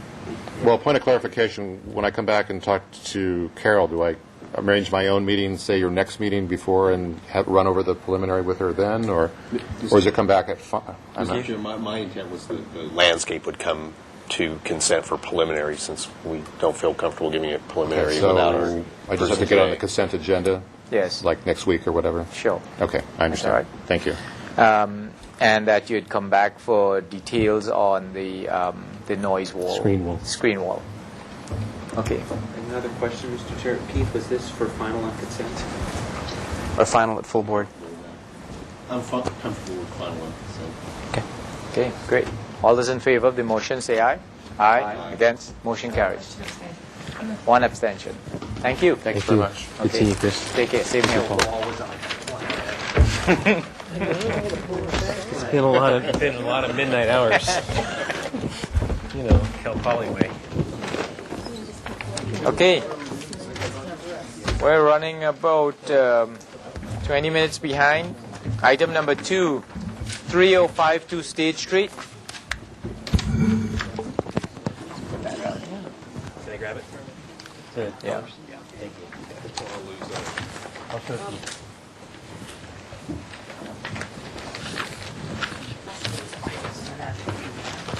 Where's my agenda? I lost my agenda. Okay.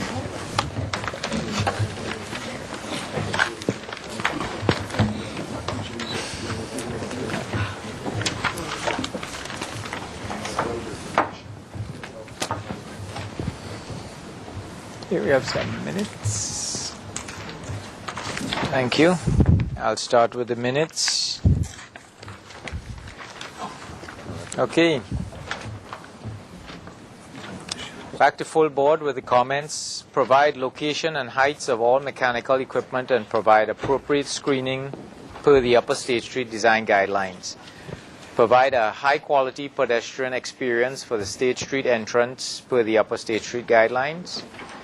Provide locations and details of all pedestrian and other lighting locations and remove the existing gooseneck fixture lighting on the front facade. Study lowering the parapet height at the rear of the warehouse area. Suggest a different material for the trash enclosure doors to match Spanish architecture. Provide a less contrasting color for the wainscot and the awning. Return with more traditional awning structure design with open sides and wrought iron.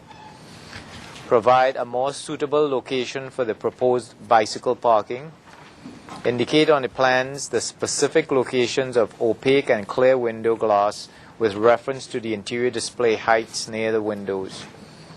The proposed 7 a.m. delivery time is to be changed to a more appropriate 8 a.m. delivery time. Landscaping. Create a new planting area along the front south-facing facade and indicate planting species type. Landscaping to be reviewed by the board's landscape architect to study an appropriate replacement for the queen palm tree, taking into consideration the preservation of views per the Upper State Street design guidelines and providing as much privacy as possible to the neighboring property to the north. Okay, if you could state your name for the record and proceed with your presentation. My name's Eric Marquardt from Beverages and More. I have Tom Baranek, project manager from Terranova Industries, Don Inaba, our architect from Hayashida Architect, and Roger Deutschman from Michael Lombardi Landscape Architects. First, I can address for Beverages and More the delivery hours. They will be 8 a.m. to 5 p.m. Monday through Friday. Thank you. And that has been noted on sheet T1. Thank you. And then Don will start going through with point 1. Yes. And walk you through with all the corrections. Thanks very much. We've addressed. Yes, I'm Don Inaba with Hayashida Architects. The first item was to provide a location and heights of all mechanical equipment and proper screening per the Upper State Street design guidelines. We've located the mechanical equipment on roof plan. Here there are 4 new rooftop mechanical equipment, and we've shown them in section. And in all cases, they are screened by the existing parapets that are there on the building presently. Provide a higher quality pedestrian entrance from State Street.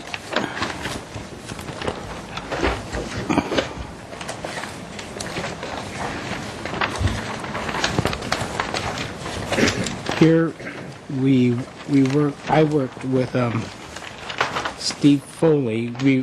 The site is very tight, to say the least. But we were per Steve Foley of the Traffic Department's suggestion, he suggested that this overhang that's from the car bumper wheel stop to the sidewalk be planted with low shrubs, no more than six inches high. But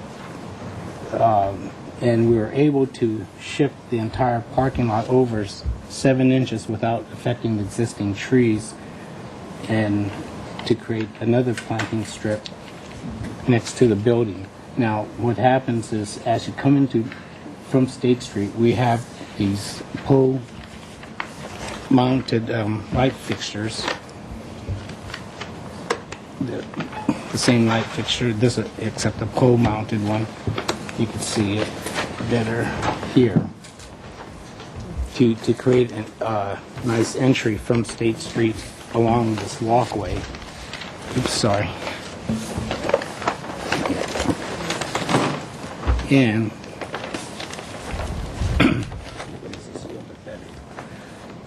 we added additional pole, a pole fixture here, and lighting along the building.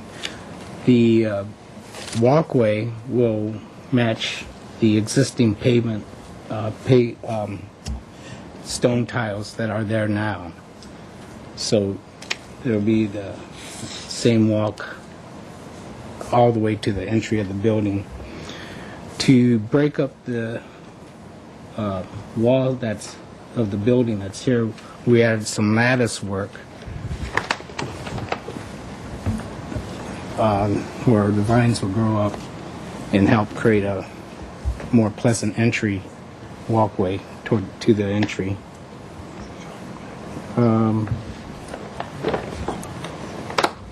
Back to the building as well, what you added. Yeah, and we added trellis work in the back of the building as well.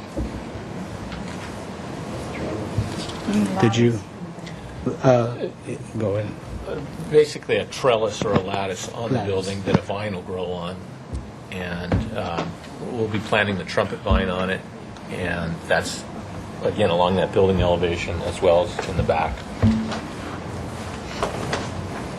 Okay. Third item is provide locations and details of pedestrian lighting. I think we touched on that, but I'll show you where we added additional lights.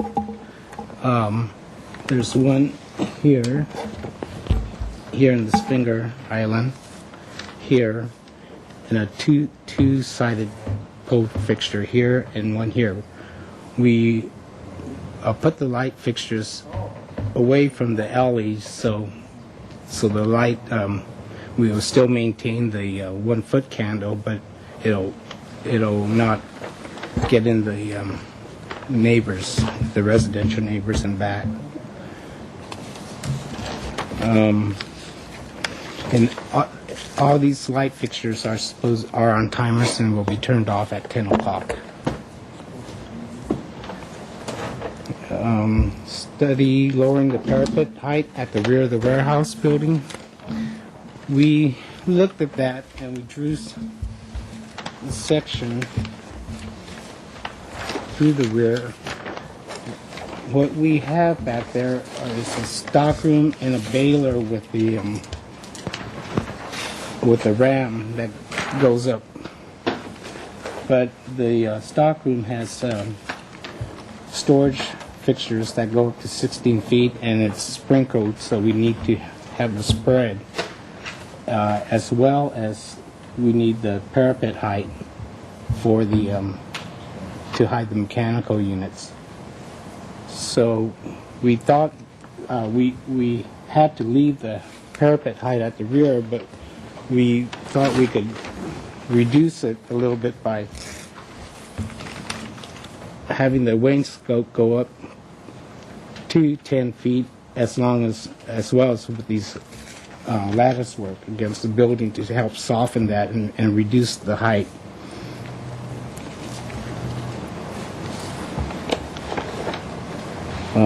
Suggest a different material for the trash enclosure doors to match the Spanish We changed that to wood with a metal frame. Metal frame would be painted, and the wood would be stained.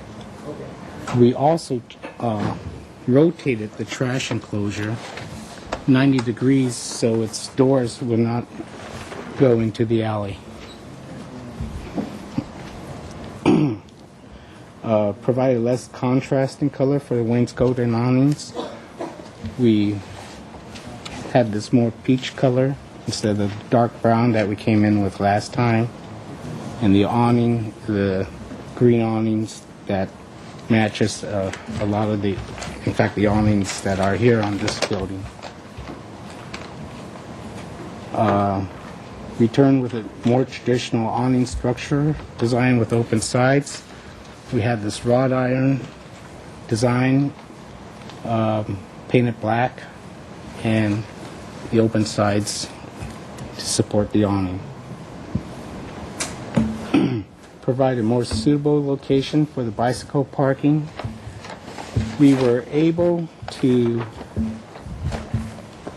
lose one parking stall as what was suggested last time, and we pushed this parking bicycle out a couple feet. And the last time we showed doors that were swinging, and that was kind of misleading. These are sliding doors, and what we're showing was the breakaway panels that we have to for plan check. But so we pushed this out. You can see there's a little bit more room here, and I worked with Sarah Grant, the Public Works Mobility Coordinator, and she suggested we move this closer to the entry and the bicycle parking for the employees, and add a little wing wall to prevent storage from getting in front of the bicycles. And she's seen this plan and she's satisfied with it.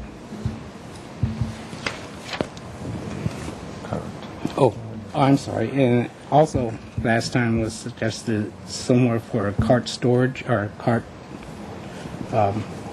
storage area. So we added that in that parking. We had room, so we added that, and that will be concrete block with stucco on the outside, painted to match the building. I think we To showed. clarify, that's a collection stand. A collection stand. The carts will be stored inside the store. Yeah.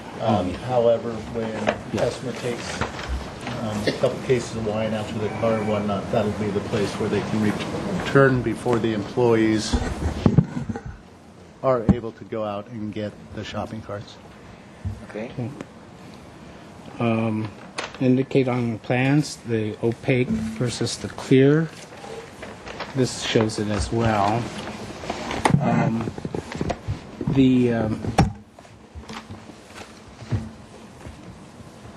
The racking that's behind this is only 48 inches high, but we decided to black out to the first existing mullion, which made it 4 feet 8 inches, and the rest is clear.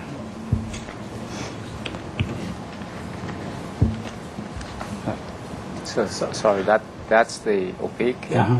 and that's clear on top. Uh-huh. Okay. Yeah. And then Eric talked about the delivery time. There was landscaping. Yeah, if I can. Yeah, if you could address. There were two landscaping items. The first was to create the new planter off of State Street, which is basically these three small planters here. We've planted that with a variety of plants, so it's not just going to be straight and boring. It'll be some festuca, the echeveria, and then some bird of paradise. So we take care of that. And to clarify that planter is going to be 1 foot tall, and then the rest will be the building where you'll be able to see the plants. But the plants are not those that will grow taller than the window. And the windowsill or height? They will go just above the windowsill, but so it won't block the view of the street for people to see in. And then the second comment was landscaping to be reviewed by the board's landscape architect to study an appropriate replacement for the queen palm. I think we talked about this last time, and so we've gone to the king palm back here, and then this will be a king palm as well, and then these are the multi-trunk king palms in the front.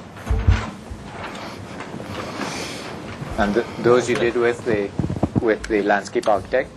We actually did that at the last meeting with Jaime's insistence that we come up with the decision instead of waiting for Carol. Okay. And so one of the alternatives thrown out was the king palm. So that's why we went with the king palm. Okay. Oh, finished? Okay, so I'll close that portion and open public comment. We have a form filled out by Camille Scott. You can come forward, please.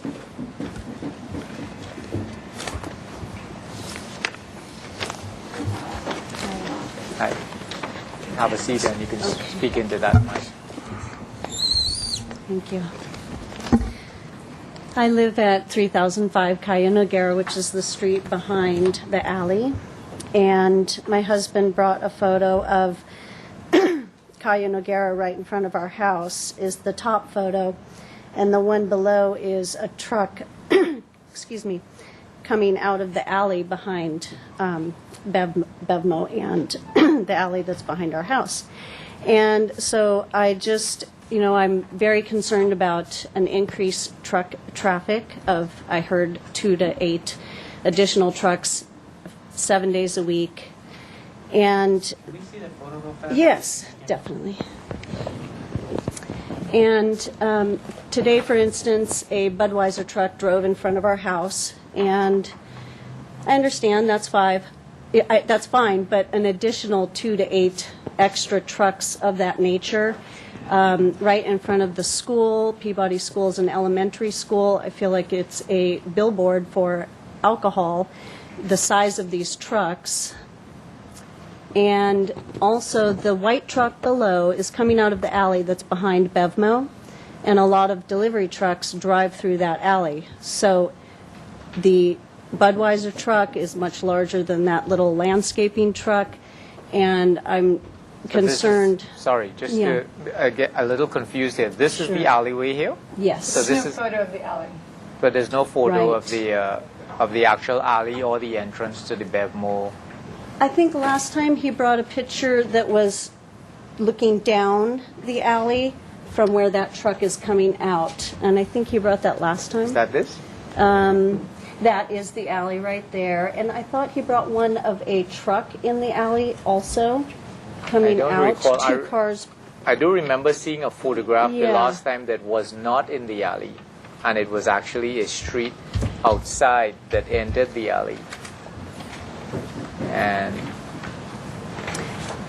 I can read what he's said. This picture shows the truck first.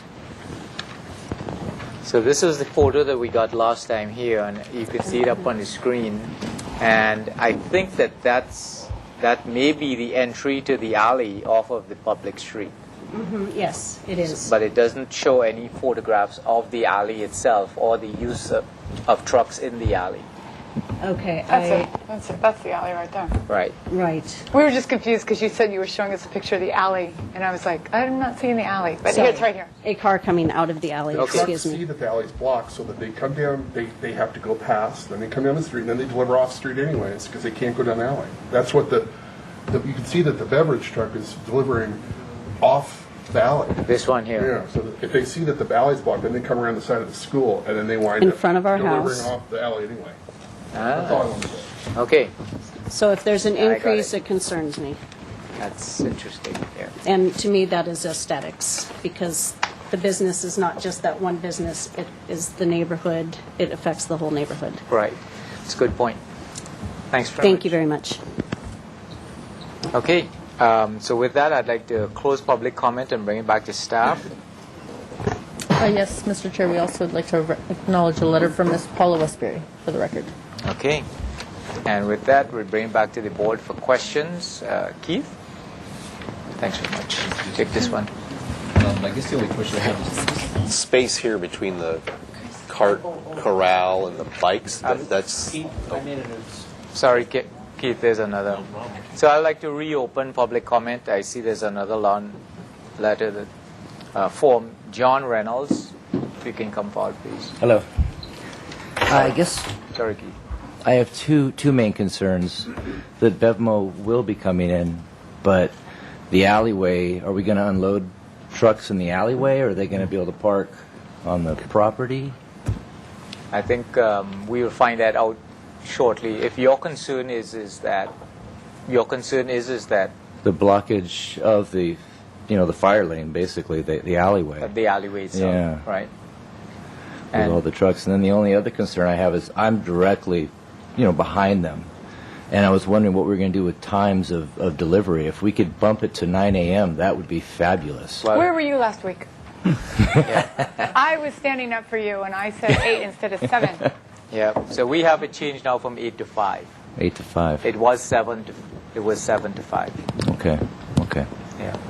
Now, is there a number I can take down in case that becomes an issue later, or is there someone We I don't can have call? one now, but we could, we could probably call the city and there'll be a city number that you can call. Okay.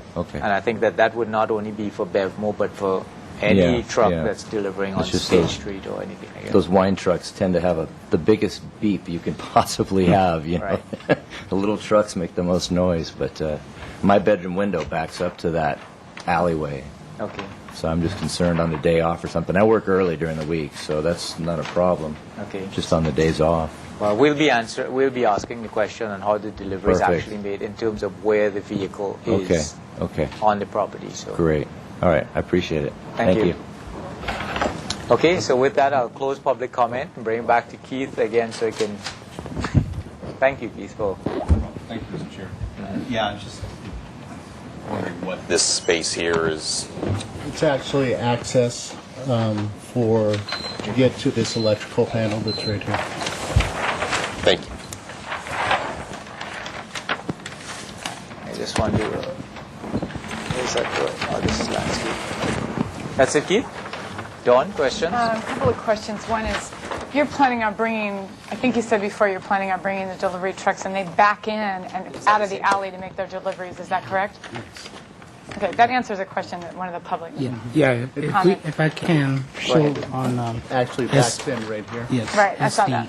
what I can see that. he backs in.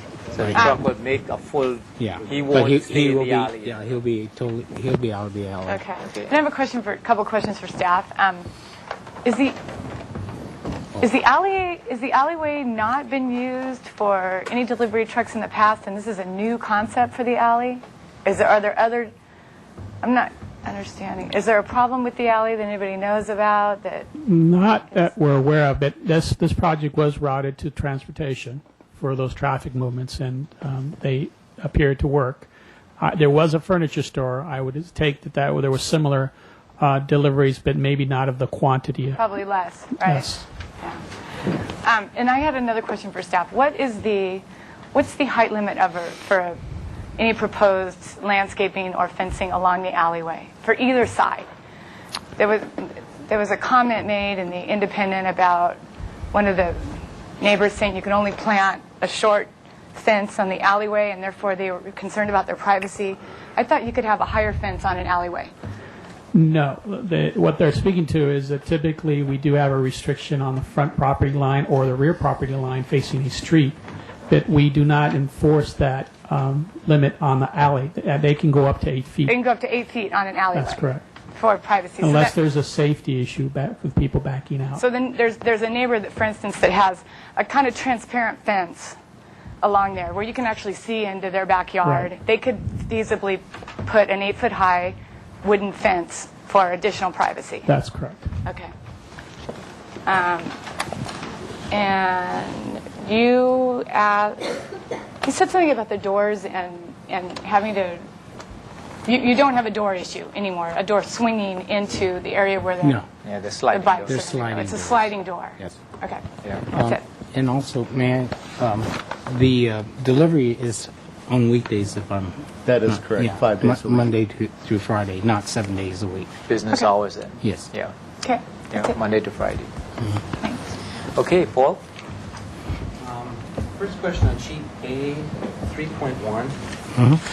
I'm going to zone in on the mechanical unit in right here. This whole parapet height is all one constant. There's currently an FAU right there, and you're replacing it.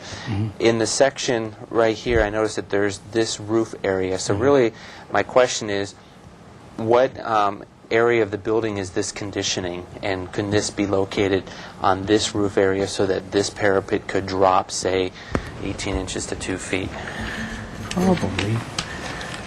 Let's see, that's 5 Yeah. But I don't know where. I don't know what this is conditioning. But It conditions the sales area. so if it conditions the sale area, if it could go into this location. It also conditions the back room. This one is. Because there was 3 on that roof plan and that parapet area. Yeah. So that was This one,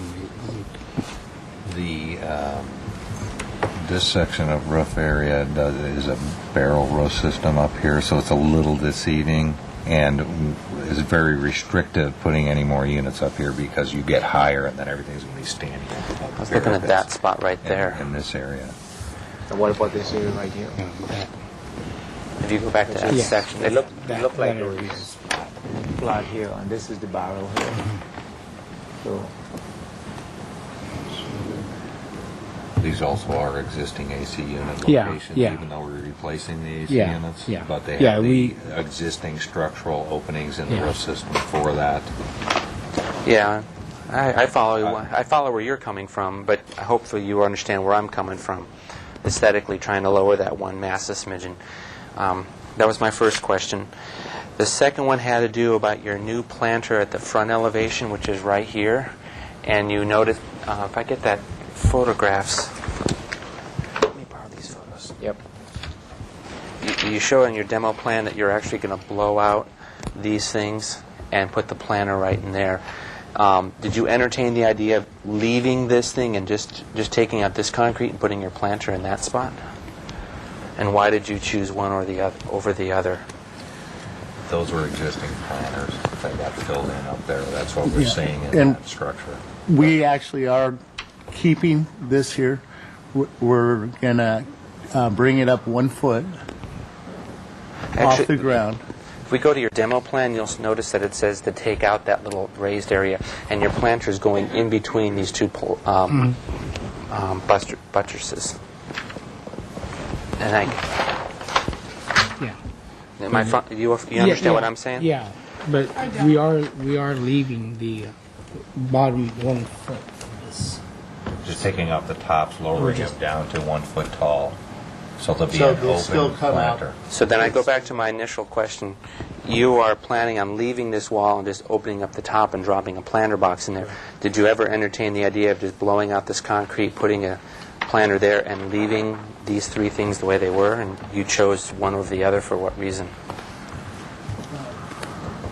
Not that it, one seems a lot more work than the other. And, using this space in here, that's what. Yeah.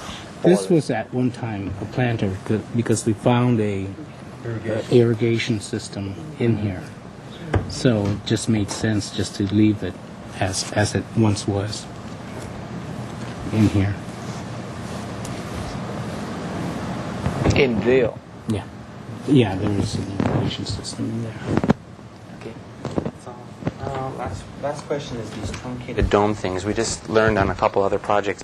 Do you have to have any type of those little bumpy things here so that a blind person, before they get into the walkway?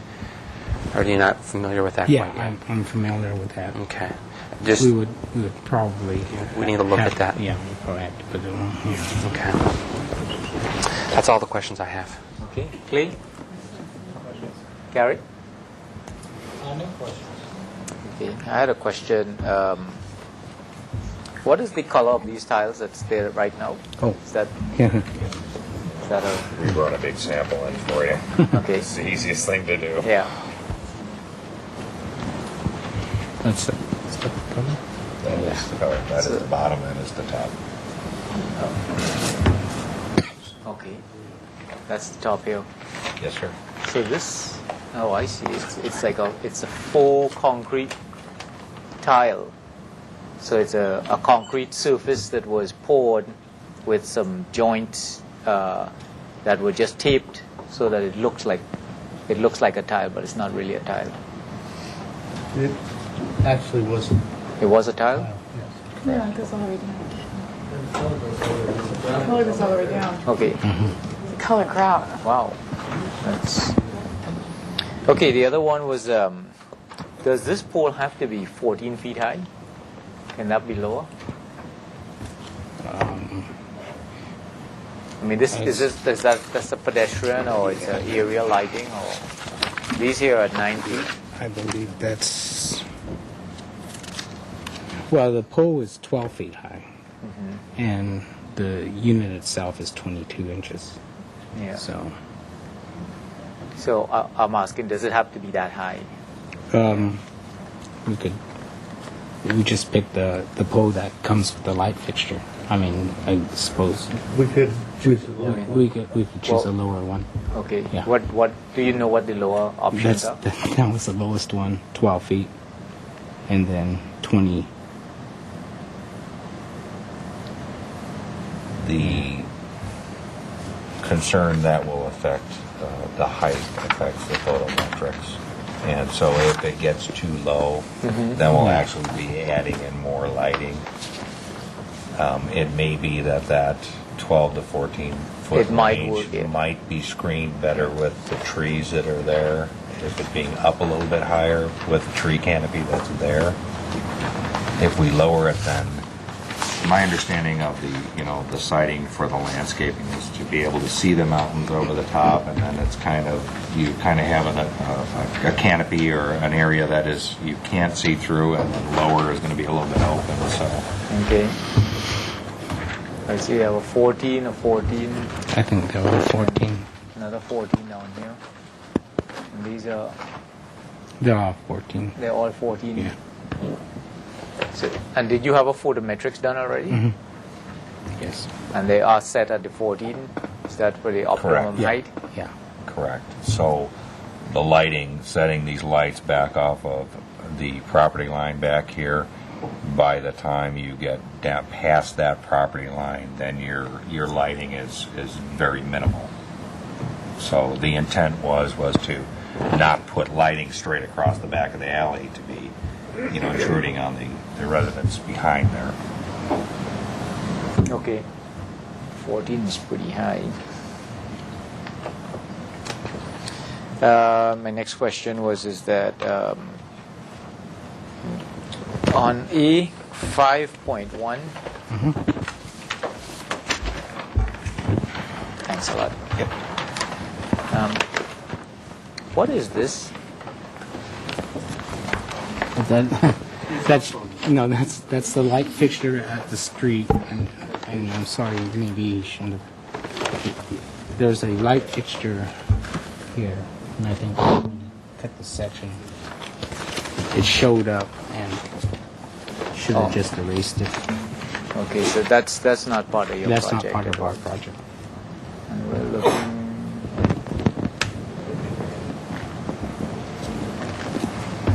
Okay, thanks. That's my questions. Okay, so I'll bring it back for comments now from the board. Keith?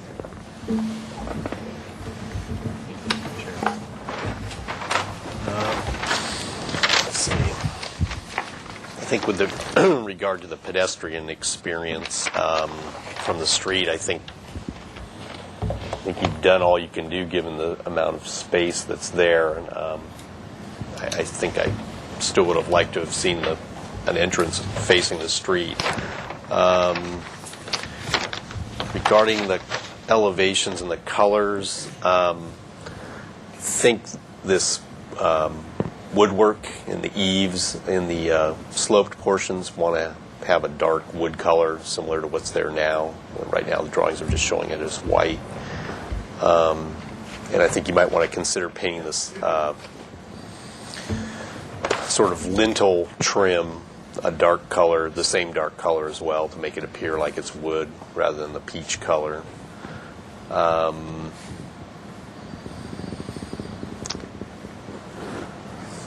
Somehow the trellis relationships on this elevation to the plaster, something's a little weird with the proportions. Either it wants to be smaller so there's more plaster, or it wants to just cover the entire wall, but I'll let my other colleagues weigh in on that. But something about that seems a little off to me. And I think the only other comment would be that in that back planting area, that perhaps a canopy tree might be more appropriate there than a palm tree, just so it provides more screening to the neighbors. So those are my comments. Thanks. Thanks. Dawn? Yeah. I'm happy to still see the walkway like last time, and I'm one of the ones that was okay with the walkway, and I think it's even better now than it was before.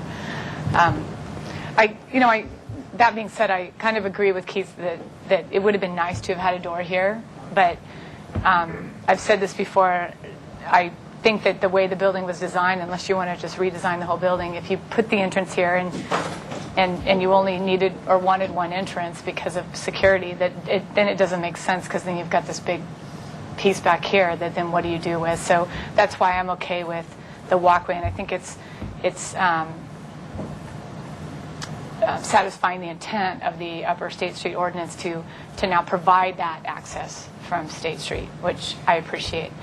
I would have preferred like somebody else is probably going to say, I would have preferred a wider planter, and my comment the last time you came in about making that a planter was for it to come to the face of the sidewalk. But if you discovered a planter and it's already there, then it's not a deal breaker for me to use that as a planter. But you could have got more planting out of it if you had gone to the street. I don't know how everybody else is going to weigh in on that one, but it's not a deal breaker for me. I agree with Keith that the lattice seems like it's kind of overtaking that elevation a little bit. I'm okay with there not being any lattice on that elevation. I think that my comment the last time you were here about a trellis, it was more for augmenting the pedestrian experience with a trellis that you could walk under, but not necessarily a lattice work against the building. Because I think it's just kind of a little much for that. And that's it for me. Thanks a lot. Paul? I'll follow up on what they were saying. I don't think you need the trellises along this wall. It's a little too much and a little too busyness. The trumpet vine that you have there is not self-clinging, so if you wanted to have some vine work going up here, a self-clinging vine would be a solution, or leave that off. So that just makes that extra busy. The wrought iron detail does not quite look... Sorry about that.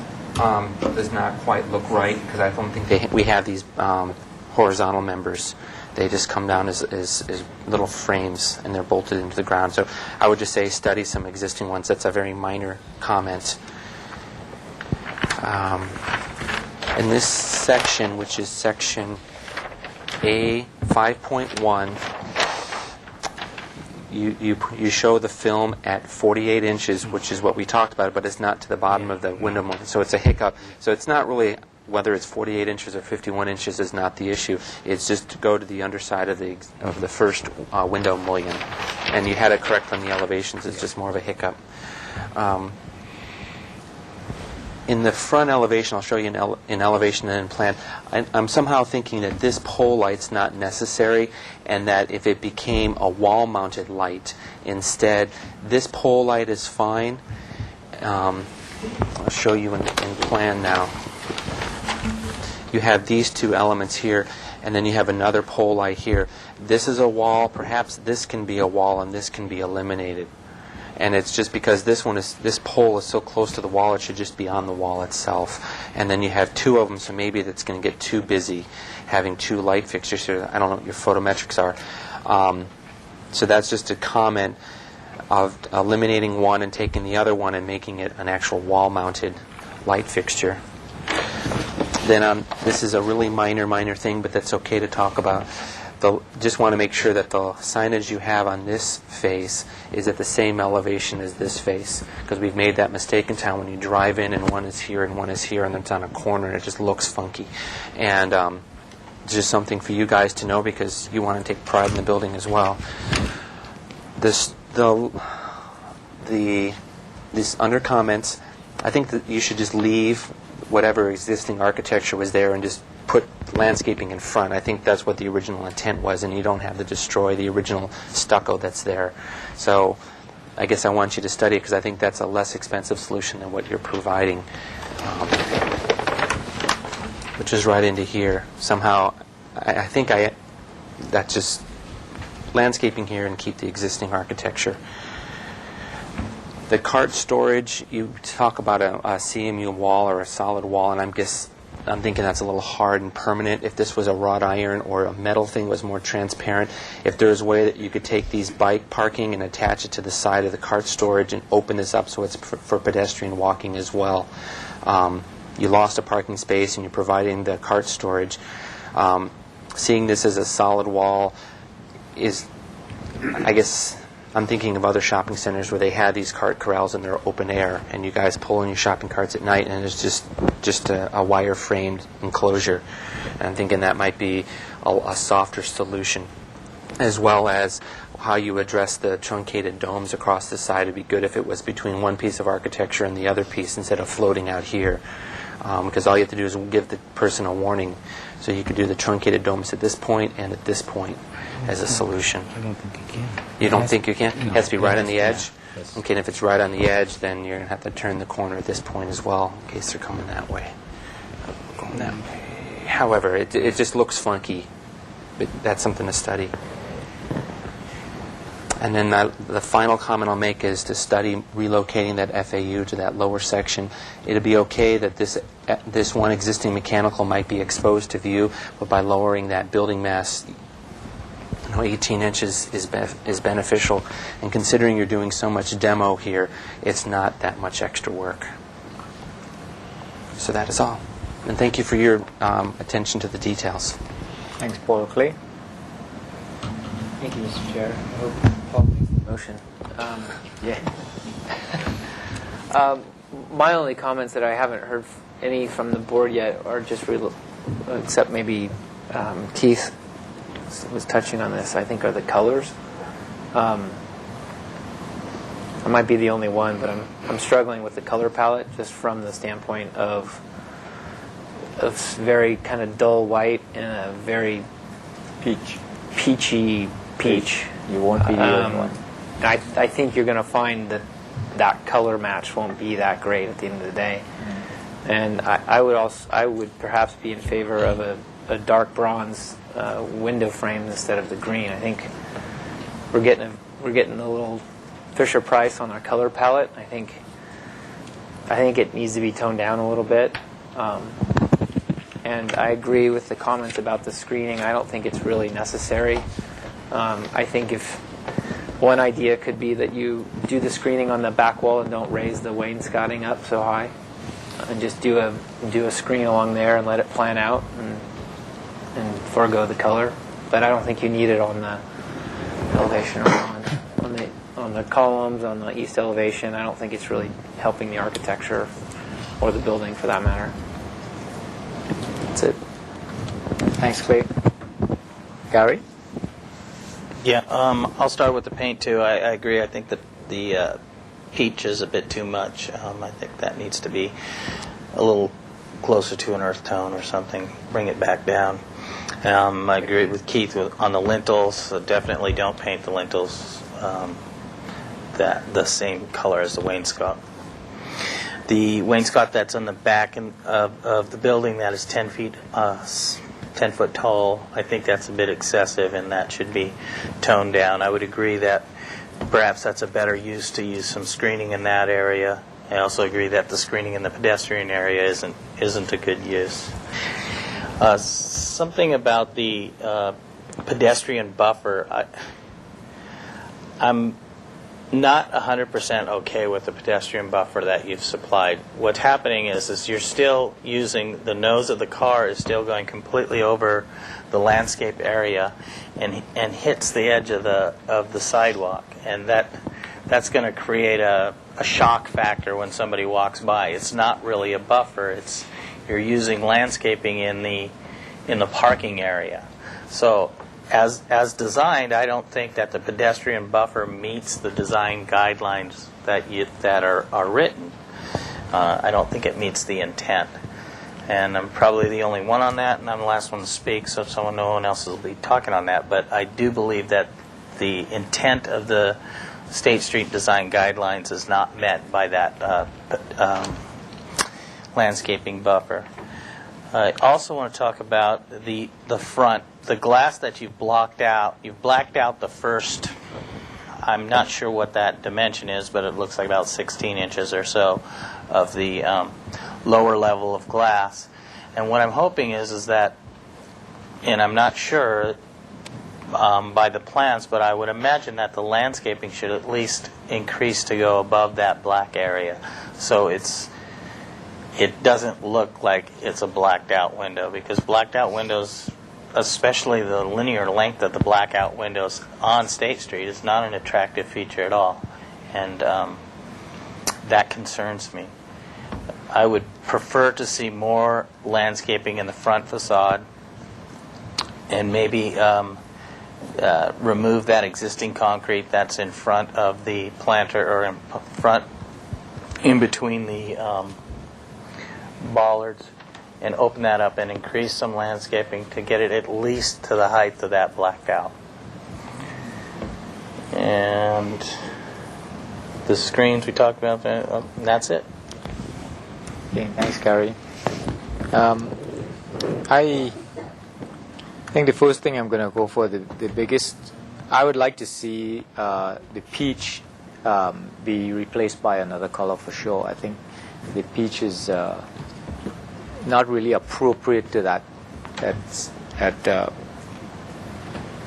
I think the Santa Barbara in general, it's too strong a peach, and that peach color I think could be something that has a little bit more earthy color to it. I think the palette that you're using, where you have the light and that the strength of that color is fine. So it's just the peach that throws me. I agree with Clay on the green, and I think that we should stay with the bronze color that we have in the front already, and keep that as a consistency throughout, instead of switching where we have the bronze in front and we have the green in other places.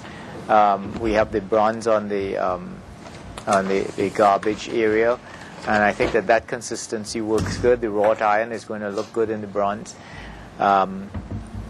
I am not keen on the lattice, the geometric lattice pieces that have been added to this style of building. I think that they actually throw in a whole new dimension of geometry in the building that is unresolved. It's not quite clear where it's going, and I would rather see that your natural landscaping do those same things, where it's either a climbing vine, a naturally climbing vine, or it's a plant that can grow close to that wall and yet head up in front of it and have a more natural look than a rectangle per se of green. Let's see. I'm not sure. I mean, for this wainscoting here, I personally feel that the wainscot at this height that you have, like from the top of that area here, would have been fine to keep that height going all the way across, and maybe it goes up around the doors, or it just stays straight like that. But I'm not sure that helps, but it's not a big deal for me. On the planting in front, I certainly think that this planting that we have on that, I would call it the upper level on top of that raised platform between the columns, I don't think it's is as successful as it can be if the planting was between the edge of the sidewalk and the front of the columns. That whole concrete strip that is in front there, I think that that's a better place. It's more of a natural spot for landscaping to be, instead of the landscaping being squeezed in here. This just seems a little unnatural that it's in there. And I think that it's very minimal in nature, and I think that in front here could be a lot more appealing and give more quality to the street frontage. I agree with Paul on the lights, where we can take out some of these pole standards and replace them by well-placed wall-mounted fixtures to do that. And I agree with him on the awning details here. If you'd look at these awning details, I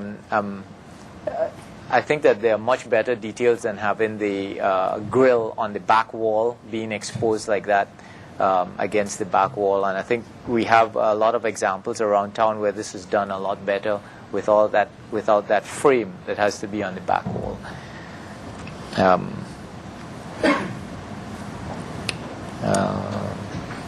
I like investigating Paul's idea about relocating that air conditioning unit down into that lower area, and seeing the possibility of lowering some of that mass of the parapet. And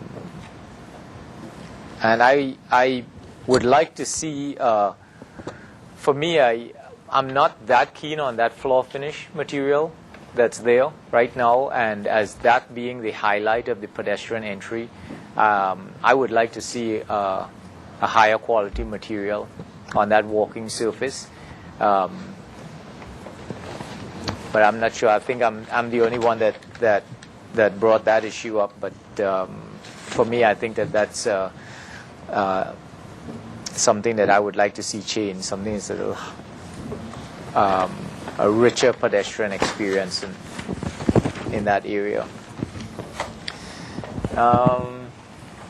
And that's it for my comments. Okay, with that... Mr. Chair? Yes? May I interrupt you? Yep. Before you make the motion, I just want you to remind you that this project did get preliminary approval, and we did ask you to reconsider some of the direction that you previously gave on the project. But anytime you have a request to lower the massing of a building, it obviously is a major design issue, and I think the applicant came forward to staff and asked whether this would be a requirement. And I just want the board to probably weigh in on that issue. The applicant has indicated they have some storage needs and some structural concerns about it, and I don't know if the mechanical equipment could be relocated, but lowering the roof, I understand, was a major change. So I just want you to consider that as you make your motion. Maybe listen to the applicant if they have a hardship with that. This would be lowering the parapet and not the roof.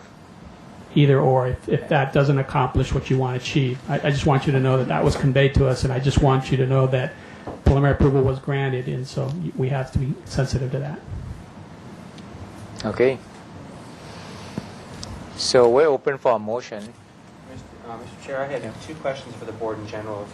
If a color can be resolved tonight, if we could move this to final on consent, if the board thought that the issues that we had here could be handled at the consent level, or if the board was not comfortable with that, then it'd be returning in 2 weeks back to full board. And the other thing was to weigh in on lowering the parapet and by no means changing the interior volume of that portion of the warehouse, if we can get the other board members, because if there's not enough support on it, then that's fine, because we did give it preliminary, but it wasn't noted. I mean, I didn't clue in on that when it was given preliminary. Okay, just a quick rundown. Keith, you want to comment on those two? Mr. Chair, I think I'd like to see it back to full board. And I don't really have a strong feeling about changing the parapet. I think it's acceptable the way it is. Thanks. Dawn? I'm okay with it going on consent, as long as we're clear in the motion what the minor details that need to be addressed should be whatever they are. I'm okay on consent. Okay, Clay? And I don't know, and about the parapet, I think at this point, since we gave it preliminary, I was just looking for that in a previous motion, and there was no mention, so I'm sympathetic to the applicants. If I were on the other side of the table right now, I wouldn't want to lower that parapet. I agree. I think the parapet's fine. I've never had an issue with the height of that. Regarding consent or not, depending on what gets in the motion, there seems to be a laundry list of items, so I don't know if... Well, I think they'll be back to full board before going to consent for actual final. Gary? I don't have issues with the parapet. I do have issues with the walkway and the entryway that I have never lost. If the project goes back to consent, I don't know if I'll be able to give it consent. So I would say it has to stay at full board. Okay, and I'm more for the full board, come back to full board. The parapet is not a key issue for me at this point of the approval process. And the color, I mean, if we could agree on a color, that's fine, but I'm not sure that they don't have the resources to choose a color. Something darker,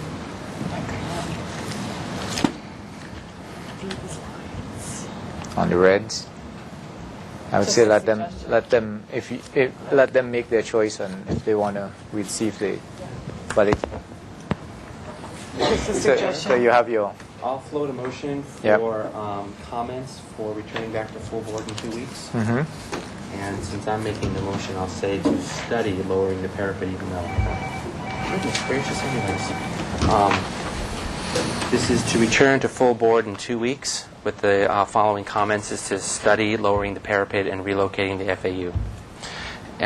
Second comment would be to provide a different color for the peach wainscoting, more in the red tone. And you could probably bring 3 different color choices and show them to the board, and we'll discuss it at that point.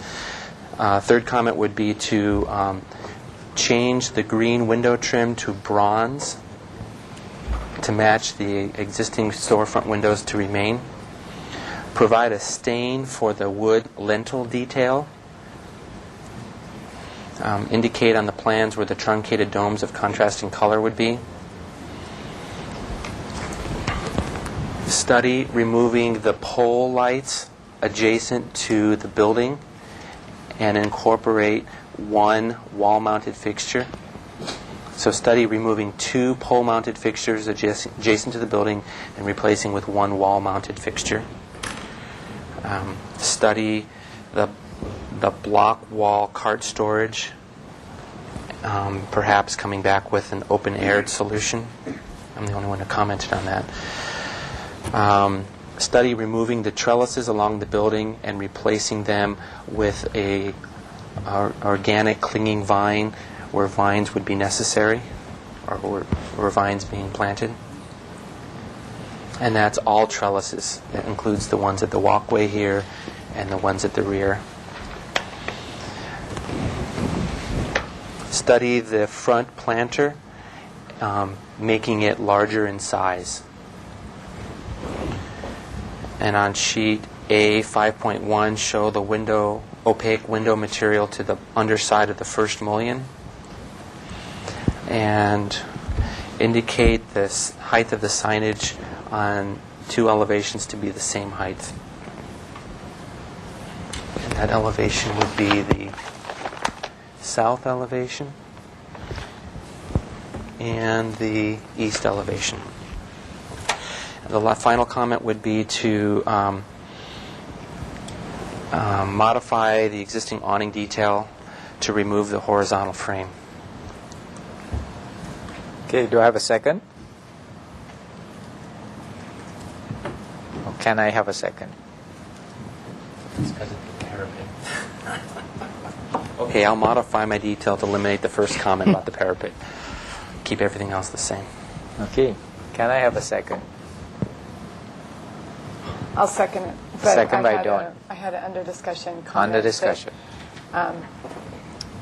Paul mentioned to increase the planter, but that doesn't mean to bring the wall out to the street. It means provide additional planting at ground level. Is that? That's fine. Is that okay?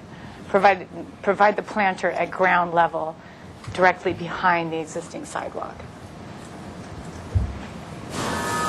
It was, I think, what the board kind of thought. Okay, so we have a second. Under discussion, would the makers consider the darkening of the eaves as Keith had proposed? Would that be the same color as the wood lintel? Could be. It would be the underside of these eaves here. Okay. So under the comment about the lintel trim to be, I add the comment to provide a color for the roof overhang, the wood roof overhang. And then secondly, would the makers consider the open cart storage as opposed to a wall? Did you say that? Yeah. I said to study it. I wasn't specific because no one else talked about it. Okay. You did I'm- mention that. I'm for having that open. I had some under discussion. We didn't talk about the 10-foot wainscot height. Does anybody else have feelings about that? And there was also no discussion about the pedestrian divider between the pedestrian driver and the actual parking lot. As the maker of the motion, I'm okay with the pedestrian planter the way they have it drawn. Okay. The 2 foot wide and the cars hanging over the edge. I didn't comment on the wainscoting because I understand that they're trying to mask the overall height of the building. So I understand the concept, but if they get rid of the trellis, perhaps it can come down to some height, whether it's the height of the door, which door. So I guess I could add a comment, if it's all right with Dawn, to study the height of the parapet, the height of the wainscoting for the rear portion of the building, consider lowering it to the height of the proposed doors. I agree with that, and I'm not in favor of adding something in the motion about. I'm okay with the planter as the vehicular overhang combination. I'm okay with that, the way it stands right now. Okay. Okay, we have a motion. Any other items under discussion? No? All those in favor of the motion as read, say aye. Aye. Aye. Against? One against. The motion carries. So this will be back to full board. 2 weeks. 2 weeks. Final. Thank you.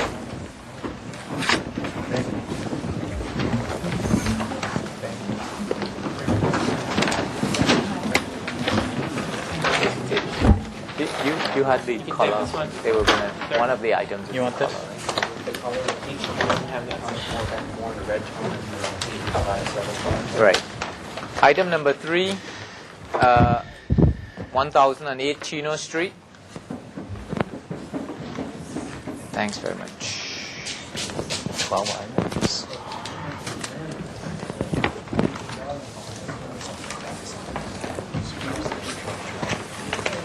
We have no breakthrough.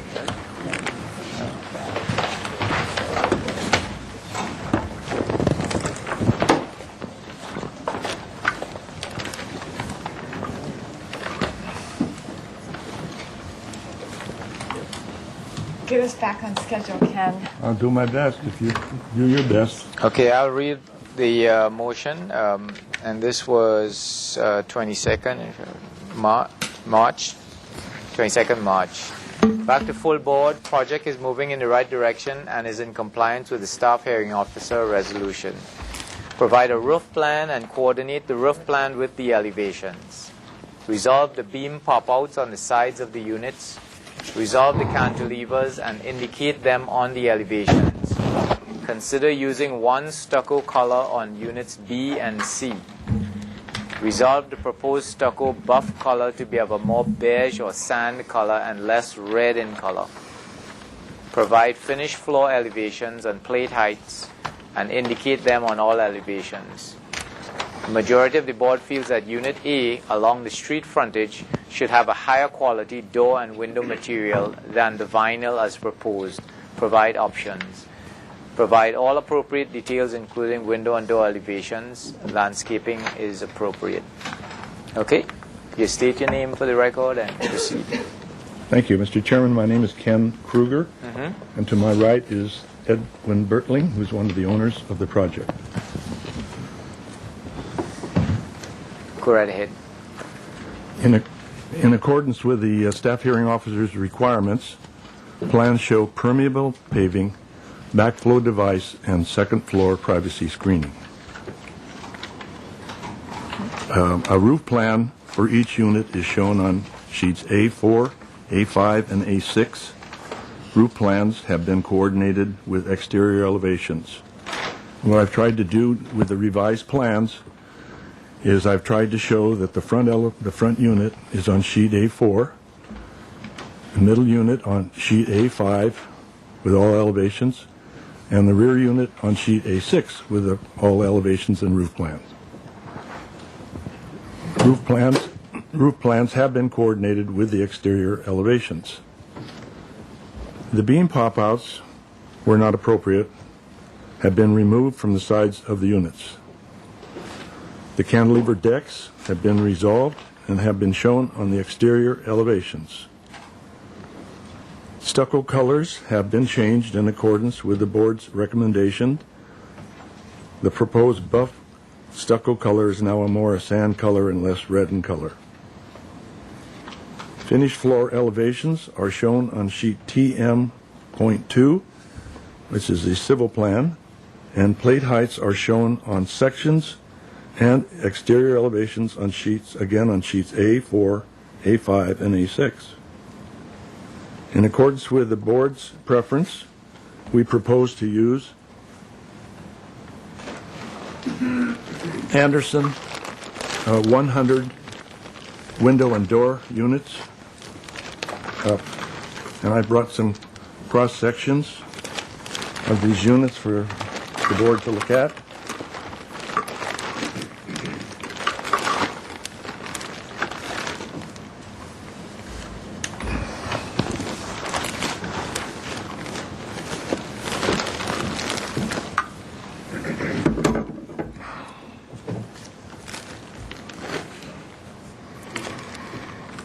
They are higher quality anodized aluminum, and we will not use any vinyl as previously proposed. The door and window details are shown on sheet A4 and A6 and reference on the exterior elevations and as shown on the color board. Landscaping has previously been approved by the board. I'd be glad to answer any questions or anything that the board would like to hear about. Here's a detail sheet on that window too.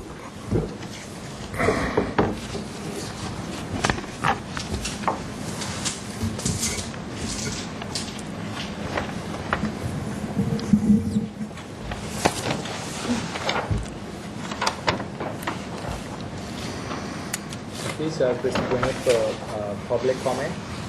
Staff. Yes, Mr. Chair, we'd like to acknowledge one letter of concern from Ms. Paula Westbury. Okay, thanks. I'll bring back to the board questions. Keith? Your question. Go on. I had one question, Ken. In the middle of the building, closer to the, I guess it would be the east elevation, you have it says a low pitch roof on the roof plan, but is that actually just a flat, Yeah, it's essentially a flat roof. It has enough pitch to get the water off of it.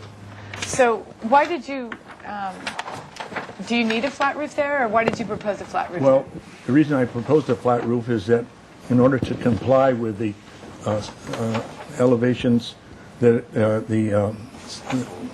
solar requirements, I had to make the pitch of the roof to align with the 30-degree angle. And so in order to not have an asymmetric roof on that other side, if you look at the roof plan, you can see that I've made all the roof pitches the same on that back unit so that they would be in harmony with each other. And I ended up with a partial flat roof on the back elevation. And that is the rear of the building that faces on the schoolyard. That's not. Where does that reflected on your when you're showing your solar 30-degree angle? It should show on that one on the elevation. Because it doesn't show it on the east elevation. It shows it on that one. It shows on west, Yes. but that's the other side of the building. The west is where you're measuring your solar from, which would be this side. You know, here, let me go over here. Point over here. You're showing it here, which is this side. No. No. Of the building? No. This side. That side. So here's the garage door. So it's the side. It's this side right here. Yeah. I guess I'm just not getting it. Where is, this is east, and that is,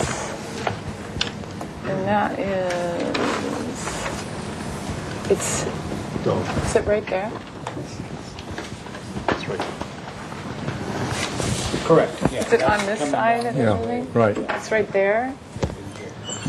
I'm still If you look back at getting the floor plan on sheet A,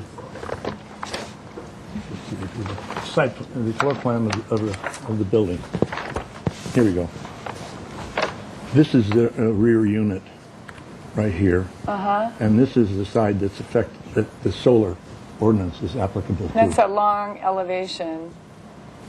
Right. And where's the flat roof on that plan? Where is it? It's up here in this area right here.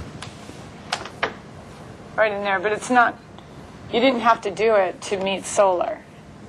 You could have taken the gable all the way up. I'm not understanding why it has to be flat. Well, to follow the roof pitch all the way back at one pitch, and then to have it same pitch on this side, I ended up with a flat section right in here. No, this is it here. I'm just wondering why this roof couldn't have carried through. This could jack. That could go like this. And that goes up and that goes down. This is a higher ridge and that could be a lower ridge. Right. And that could come up. That was my question, is I see. why it couldn't happen, why the... Maybe it could work like that. It seemed to me to get the elevations to look right, to make it look... Okay. Well, we'll just cross that in comments, but I wanted to see if I was missing something. and studied it and to try to satisfy Okay. the I don't have any more questions. appearance. Okay, thanks. Paul? Clay? Gary? Anybody want to look? These are the same colors that we had last week? Yes, and then I just changed the... You just changed the door and window? Right, to, exactly. To the aluminum? Yeah, to aluminum, right, correct. Yeah. It looks funny. Okay, so...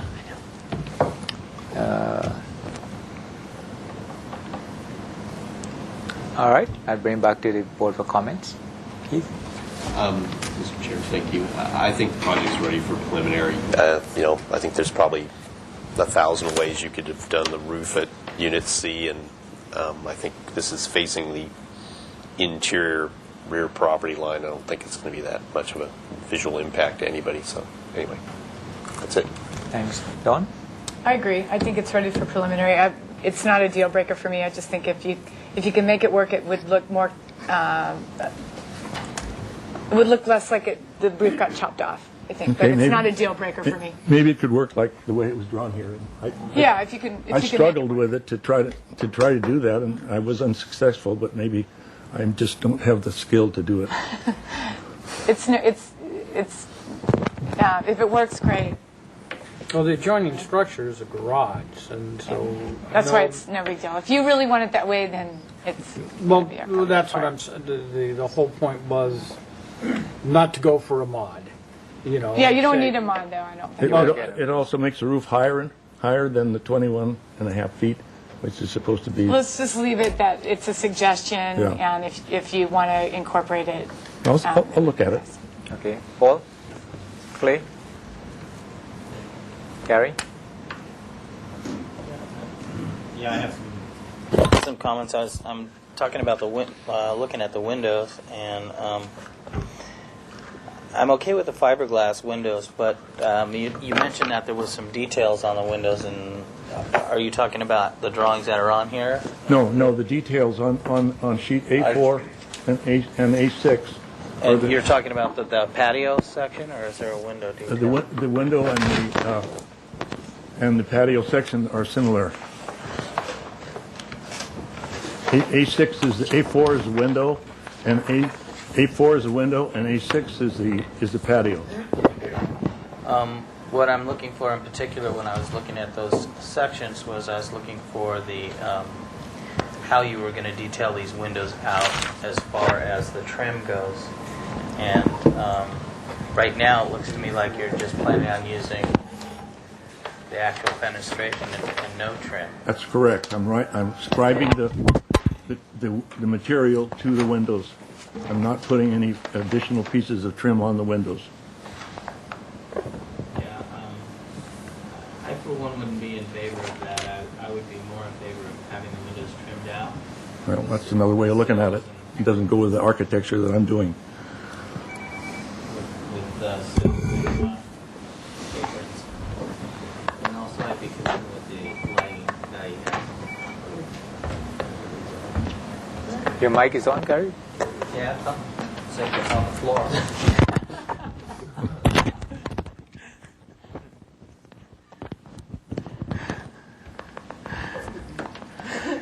So anyways, I'd be more in favor of the windows if they were detailed out with stiles, a header, apron, and sill. I think it would be more in keeping with the architecture as opposed to abutting directly with this thin fiberglass membrane, 3/4 inch reveal. That's it. No, it's not. The fin it goes up to that. It's not a 1/4 inch.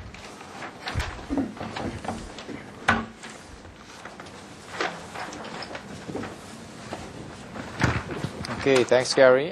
Can you just before we go into motion, can you we have the permeable paving, yes, enhanced paving, and the screen backflow valve. It shows on the landscape plans.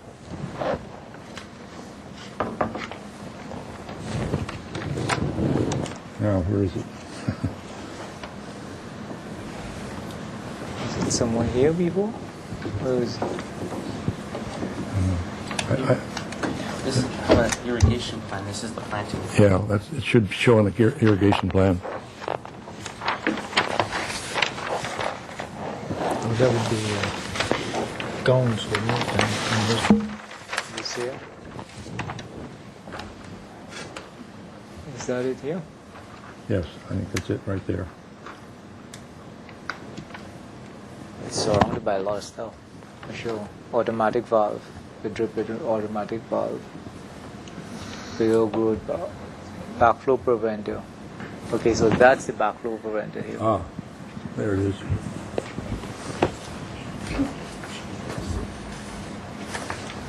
And it's screened by the plants above it.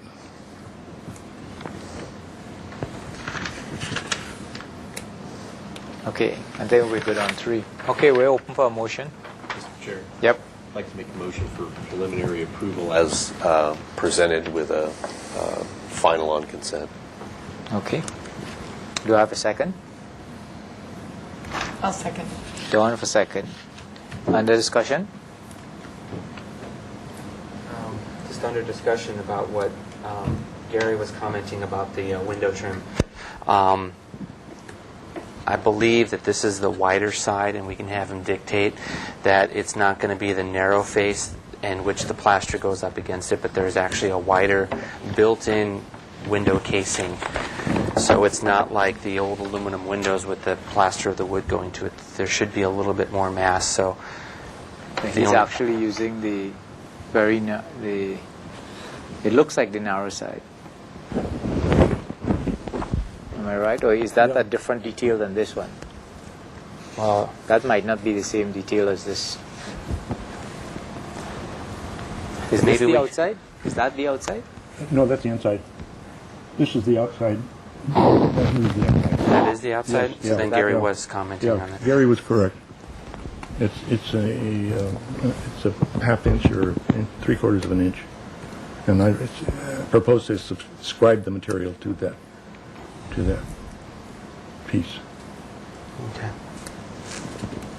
But most of what we're talking about is the lap siding in cement Well, you type have, lap. you have We're not shingle, talking about shingle it. siding. Yeah, shingles would also. The whole top floor is all shingles. Yeah. Yeah. On that. Yep. Any other? Okay. All those in favor of the motion? That's right. Say aye. Aye. Against? 1. Carry. Motion carries. Thank you. Thank you. Well, we have a little time. We're only an hour behind now. Thank you. Okay. 2936 De La Vina.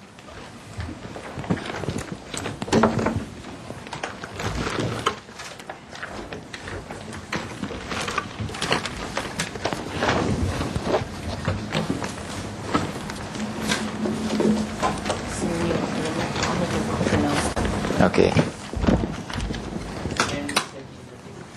Did you say it's a new project? Thank you very much. Yeah, we'd like to do that.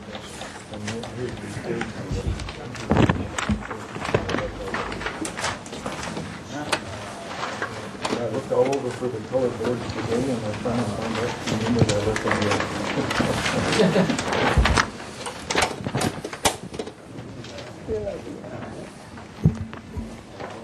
That's what I need to do, build them up. Yeah.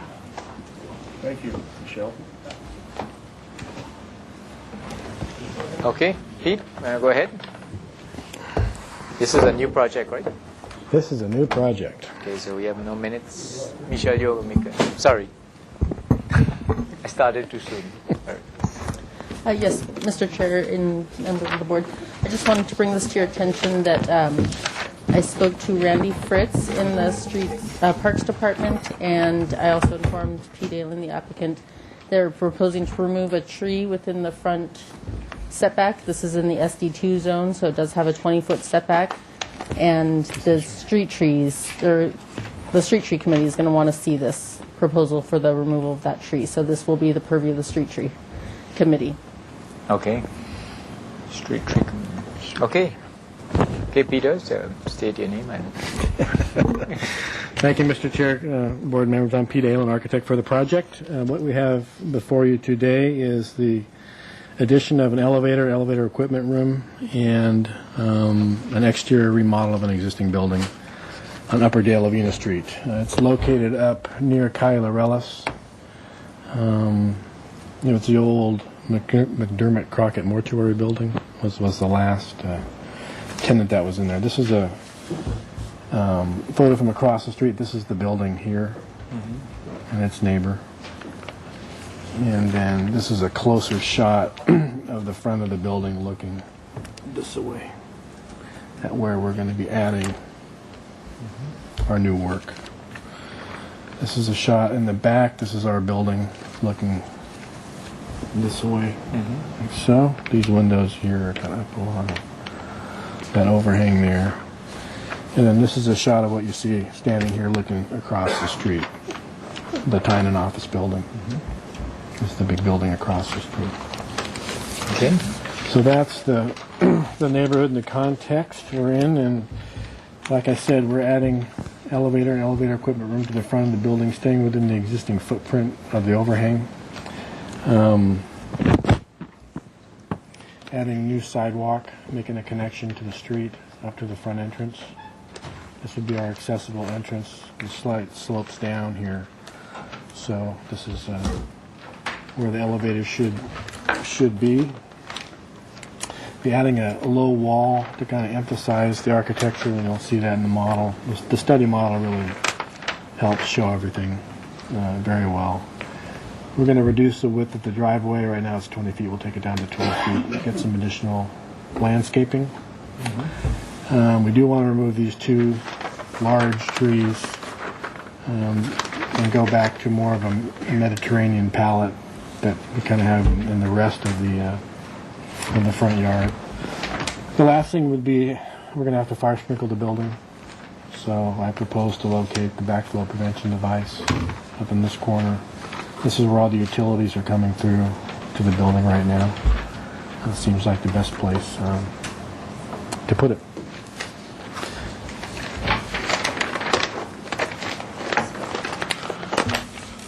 So that's the site plan. There are floor plans in there showing the elevator and equipment area, should you want to see them. And then on the elevations, what I did was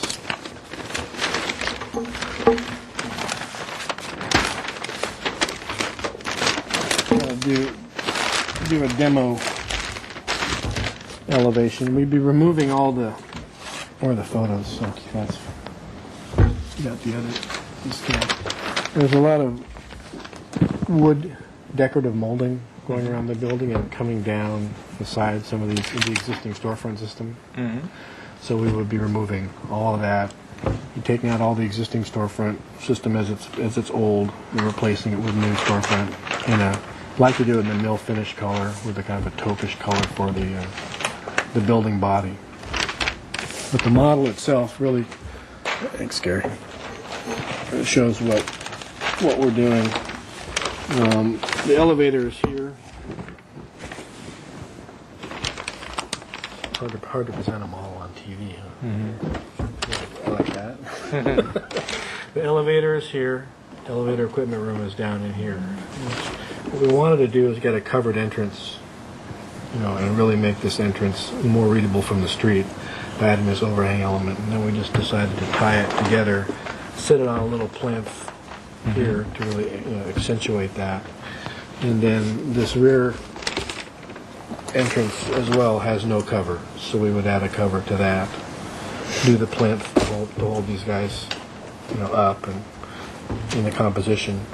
And then with the windows, simply add some awnings to give a little piece of color to the project, and that would be it. Okay.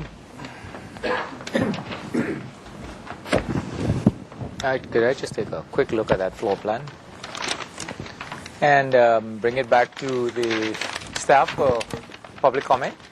Yes, thank you, Mr. Chair. We do have one letter we'd like to acknowledge from Mrs. Paula Westbury. Thank you. Okay, and then back to the board for comments. Keith? For questions, Keith? No questions. Don? Just one. Is the site wall connected or disconnected? On the model, it's disconnected from the building. The model's disconnected because we can pull this out and study different pieces, so it would be connected. It would be connected. Yeah, for sure. So the other side, that hole, would be just a landscaping Landscaping area. here, I thought we might take these two elements and maybe paint them a different color, accent them a little bit, these two wall elements. They're in the same plane, right? The upper and lower are in the same plane. These two 'cause are that's in the the same shaft. plane. That's Right. the elevator shaft. Right, exactly. Yeah. So, okay. No other questions. Okay, Paul? Clay? Mr. Chair, I just had one question. Actually, for staff regarding the tree. The tree has to go to street tree committee because it's located in the front 20-foot setback. This is a commercial zone, but it's also in the SD2 overlay zone, so it has a 20-foot setback. I'm looking at the site plan. It looks like it's right there. It's right on the line. Yeah. That's a bummer. Too bad for you. Lucky. I had never been to street tree committee. I'll learn something. It takes a couple months.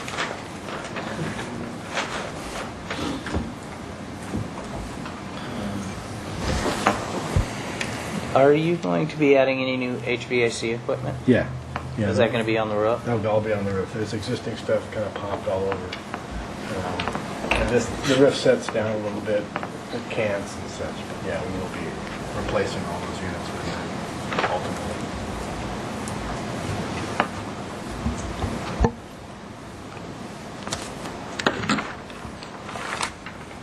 Is it? Mr. Chair? Yes. Can I just clarify also, the proposal to remove the tree is going to the street tree committee, and it will be they'll have to get the permission of the street tree committee to remove the tree, but that doesn't, we do still want you to provide comments as you would normally. We can provide those to the street tree, we'll forward those to the street tree committee. Oh, I see. On the proposed removal of it. Yeah. Yep. And any other landscaping comments in general. I just had one question. In the location of your backflow preventer, is there going to be adequate space here to be able to screen that well, or should it be somewhere back here or something where you we have can pull more it back to get more. give more street? Yeah. Okay. When we dig the pipe, the trees will fall down. That's my only question. And bring it back to board for comments, Keith. Thank you, Mr. Chair. I think this is a nice little project. I think you've inserted the new work within this kind of not the greatest existing shell and done a nice job in kind of cleaning it up and making it something architectural. So I think it looks like a nice little project. To weigh in on the tree removal, in my mind, that existing trees are sort of an anomaly on the street anyway as far as their type, and it seems like it's like right on top of the building, and it's kind of like the comments have been made, it's barely in the setback, so I guess I wouldn't be too unhappy if they went away. Okay, Dawn? I agree with Keith. I think it's nice. I don't have any comments other than the elevator shaft. I could see it painted the same color going through, just because it's on the same plane. Mm-hmm. But whatever you decide, I'm sure will be appropriate. Mm-hmm. Paul? Just that if we're going to be taking out the trees in the front, that larger specimen trees or palms get put in its place, because it does have a strong presence at the street. The volume that tree takes up will be missed until the new landscaping fills in. Yeah. Clay?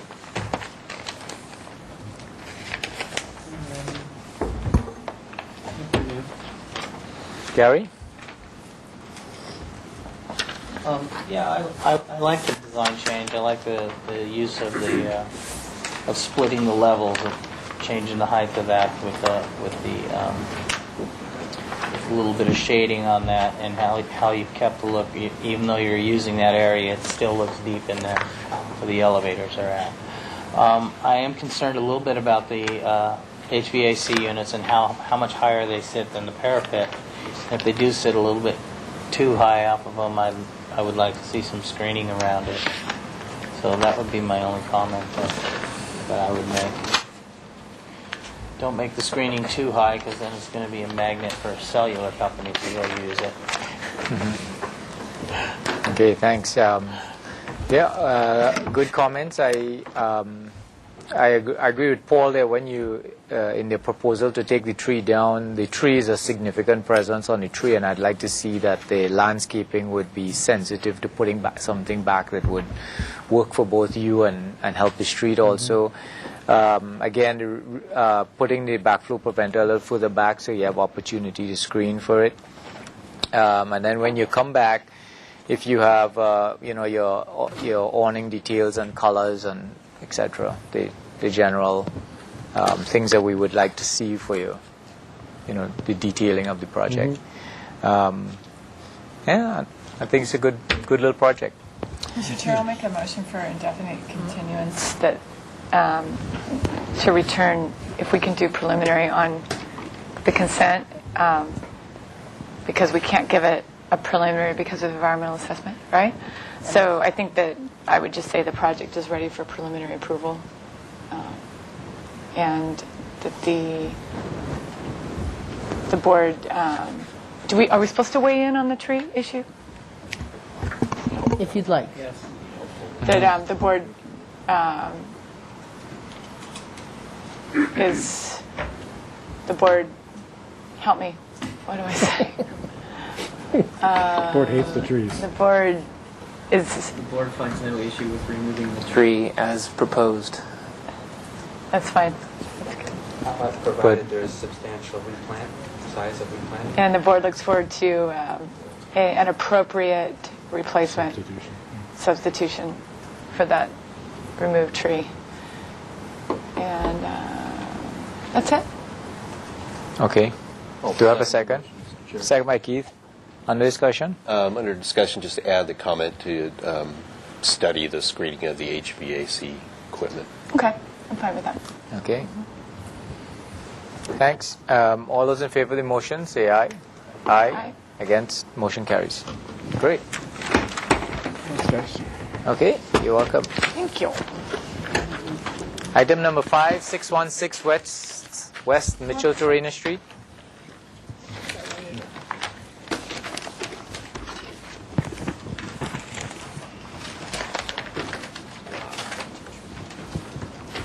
Behind.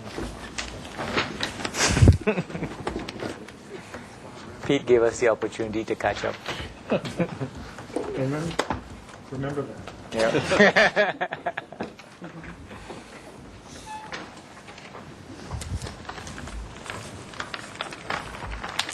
Okay, this was again 8th of March. Back to full board. Study the parking layout to resolve the distance between the exterior space and the associated unit. Study the massing of the front unit to address concerns for the excessive cantilever on the north side and the flat, planar nature of the street facade. Or plain nature, I guess. Study developing a more cohesive architectural character and style to be more compatible with the surrounding neighborhood. Preserve or enhance the character of the existing rear structure. Okay. Okay, state your name and... Jose Luis Esparza, I'm the architect.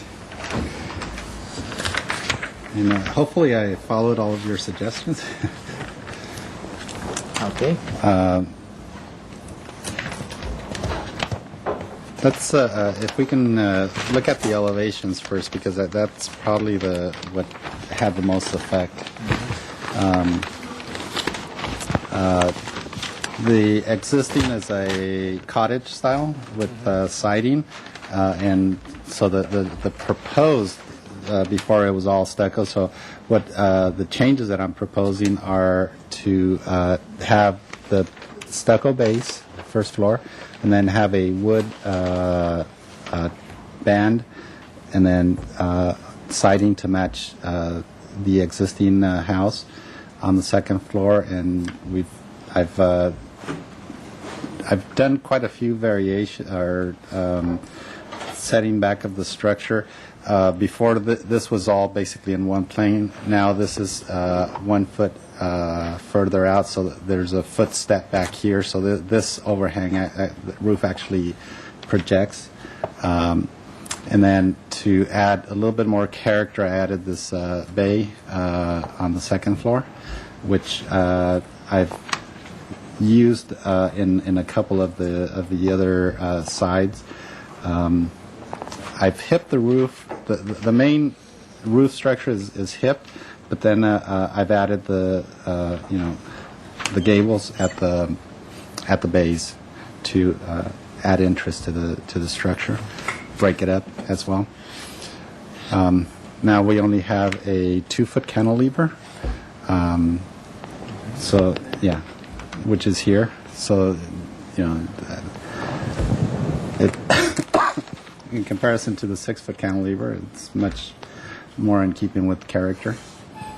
And by having the band coming around, it provides a really nice place for those wood corbels to be supporting that second floor cantilever. And being wood, it'll feel lighter. And then on the back structure, basically we're keeping it the same way. This is the existing entry, so we're just keeping that, and then just cleaning up the existing. We're taking off the board and bat that was there around the back side, and we're doing all lap siding to match.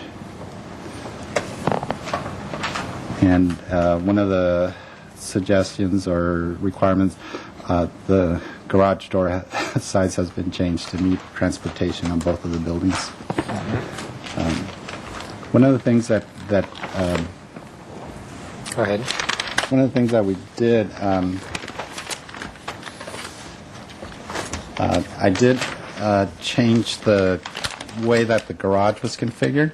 So I put the mechanical and the washer, dryer, trash on the side of the garage here, instead of trying to have it at the back. So that on the site plan,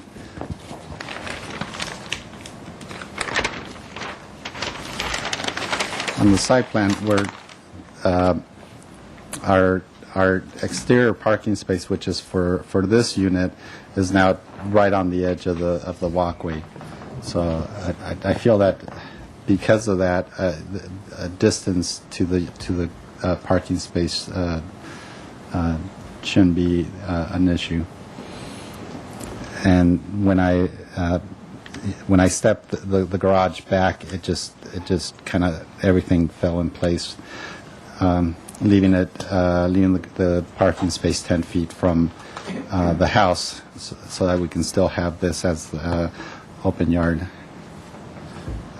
And anything less wouldn't count. So we've got the private open space for this unit on the second floor, and then we've got the 15 by 15 here, and the 10% open space. Your open living space here. Yeah. And that's the open parking space right here. Yeah. So this is your guest right here. Right. That's the open parking space. And then, because of the oak tree, it really, I couldn't get it any closer, Okay. or I couldn't switch those locations, because that is a very good-looking oak tree. Good turn. Yep. Okay. Is that it, Jose? Yeah, I'm open for questions. Yeah. Did this come with landscaping, or you? I don't have the landscaping. I wanted to run it by you because their building had quite a few changes. Okay. Before we move into landscaping, and we are still waiting for a sound study to complete the environmental. Okay. We do have a archaeological letter that was approved with no concerns. Okay. All right. I'll bring it back to staff for public comment. Yes, thank you, Mr. Chair. We'd like to acknowledge one letter from Ms. Paula Westbury. Okay. And then I'll bring it back to the board for questions. Keith? No questions. Dawn?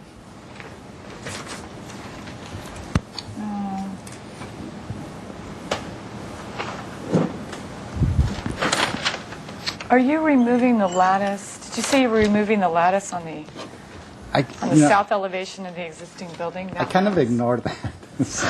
I noticed. To be frank, I didn't draw it in, and I forgot after the fact. But are you? So what do you want to do with it? I think it looks good. I do too. I'd like to Good keep answer. it. I do too. Yeah. That's the only question I have. Okay. I'll make sure it's on the drawings. Clay? Gary? Yeah, that's a good question, and so into comments, Keith. Thank you, Mr. Chair. Yeah, I think you responded positively to all our comments from last time. The projecting bays, I guess, don't come down to the floor because it would be usable area in your setback. So that and I didn't want them to sit on the band. Yeah, that's fine. I guess my only comment would be to maybe study the detailing of the porch and rail, and maybe consider giving it more mass and having it less kind of built up of smaller linear kind of stick-like elements. That's my only comment. Thanks. Dawn? Same comment, actually. It says the detailing it there are a lot of smaller pieces coming together and then just being shaved off on the side instead of just looking at how all those pieces come together, whether you need a beam below the floor joists, and if you extend it out a little bit, how the corbel's treated, just a little bit more detailing on that two-story porch element, I think would really pull it all together and be nice from the front for Infiltrated.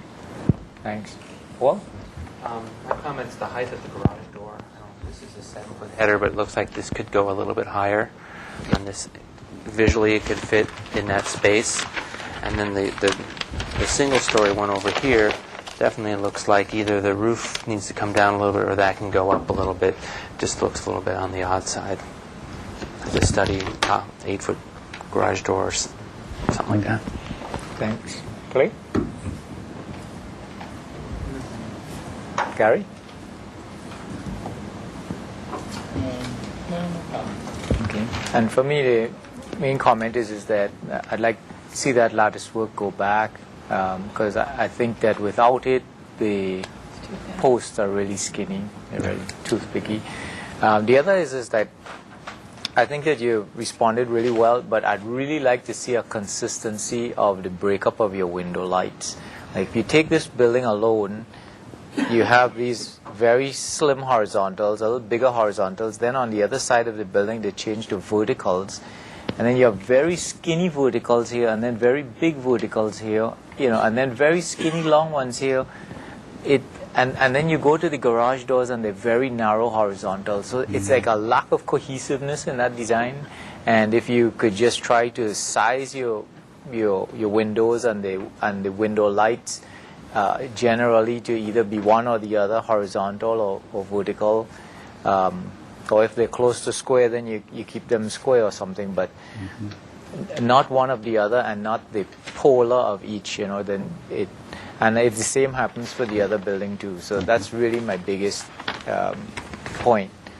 You would see here you have verticals here, and then it jumps to almost square, big square. So it's such a, in the same elevation, it's such a contrast in your proportions that it pops out. Okay. Like here with the verticals, and then here you have the skinny horizontals. That's it. So, okay, I'd like to open for motion. Yeah. Stab at it. This would be continued back to consent for preliminary after your environmental is taken care of with the following comments. Study the detailing of the entry porch on the front unit. Indicate the existing lattice to remain on the rear entry, or the rear unit's entry. And study the window mullions to make a more consistent pattern between all the fenestration. Great. Do I have a second? Second. Second by Dawn. Under discussion? No? All those in favor of the motion as stated, say aye. Aye. Against? Motion carries. One abstention. Thank you. Thank you. And the last item of the evening, 2017 Chapala Street. Thanks, Jose. Isaac. Thank you.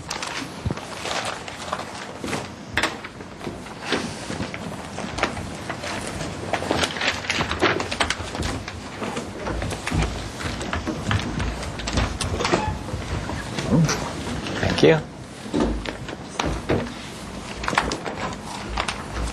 So this is a resolution for modification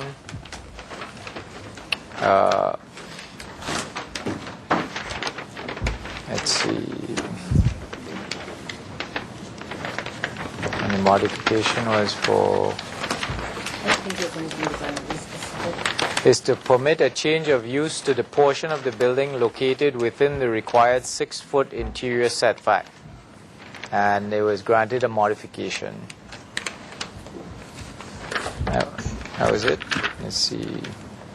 And Mr. Chair, that was just for reference. I don't think there's any specific design review related issues Okay. included. Thanks very much. Okay, so this was back to full board, 22nd of March.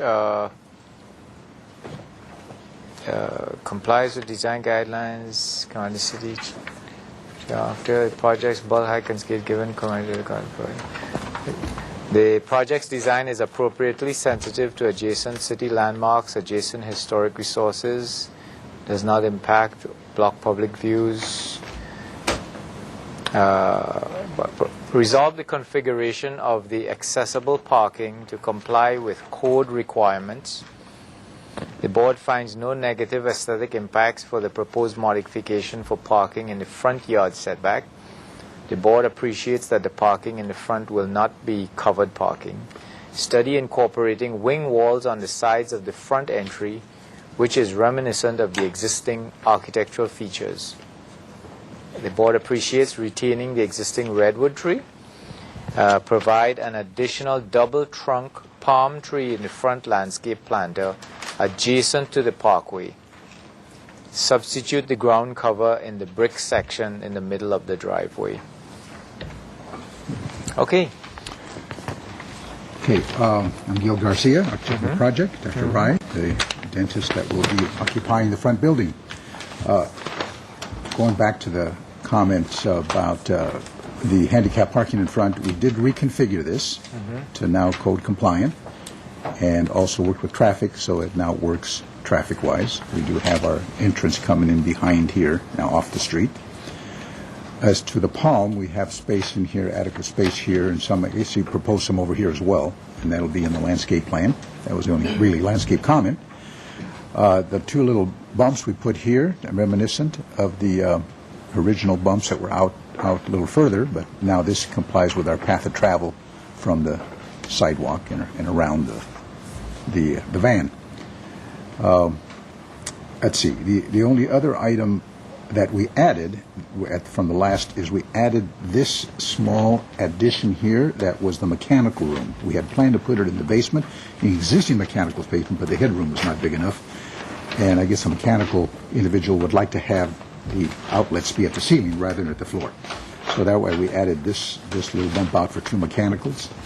And our compressor, we placed it right here with doors in it, so it'll be hidden from view. So those are the only two things that we added when we got input from the mechanical on this project. I believe that was it. Was there anything else? Substitute the ground cover in the brick section. Oh, yes. Yes, we did. We went to landscape ribbon here as opposed to brick. Okay. So on the landscape plan, you'll have the double trunk palm tree. Yes. And the planter adjacent to and over here. Right. Okay. Is that to come or is that here?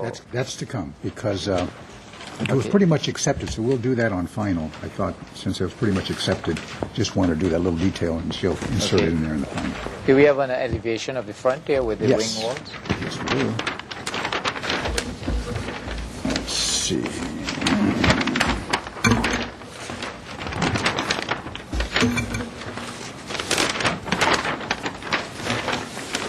Here they are here. Okay, and that's where the air conditioning where the units air conditioning unit was added. The compressors in here. And the compressor's in there. Okay. All right. Bring back to the staff for public comment. Yes, thank you, Mr. Chair. We'd like to acknowledge one letter of concern from Ms. Paula Westbury. Thank you. Back to the board for questions. Keith? No questions, Mr. Chair. Don? Nope. Paul? Nope. Clay? Gary? No questions. Comments, Keith? Thank you, Mr. Chair. You have questions? Sorry, Gary? Well, I did. Sorry, Keith. I'm looking at the mechanical room and Clay pointed it out.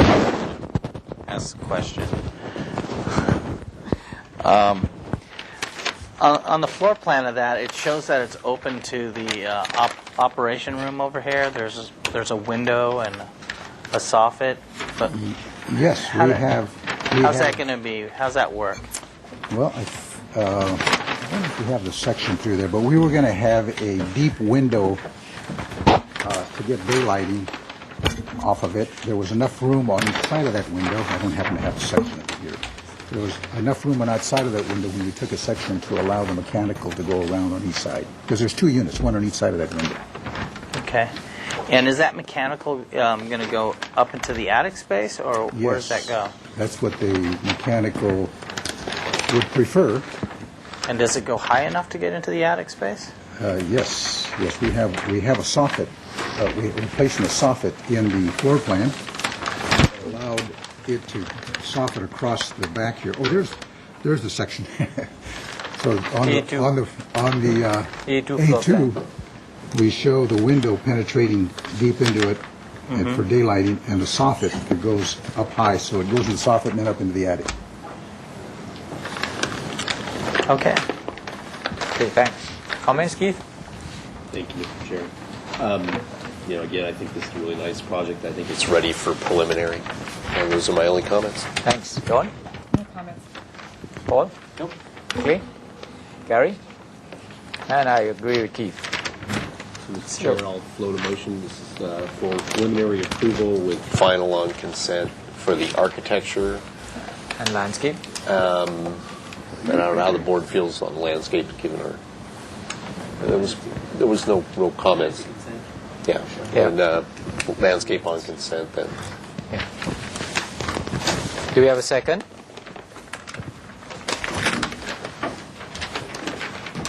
Second? Gary, second. Under discussion? All those in favor of the motion, say aye. Aye. Against? Motion carries. Thank you. Thank you. And with that, I'll say good night, Santa Barbara.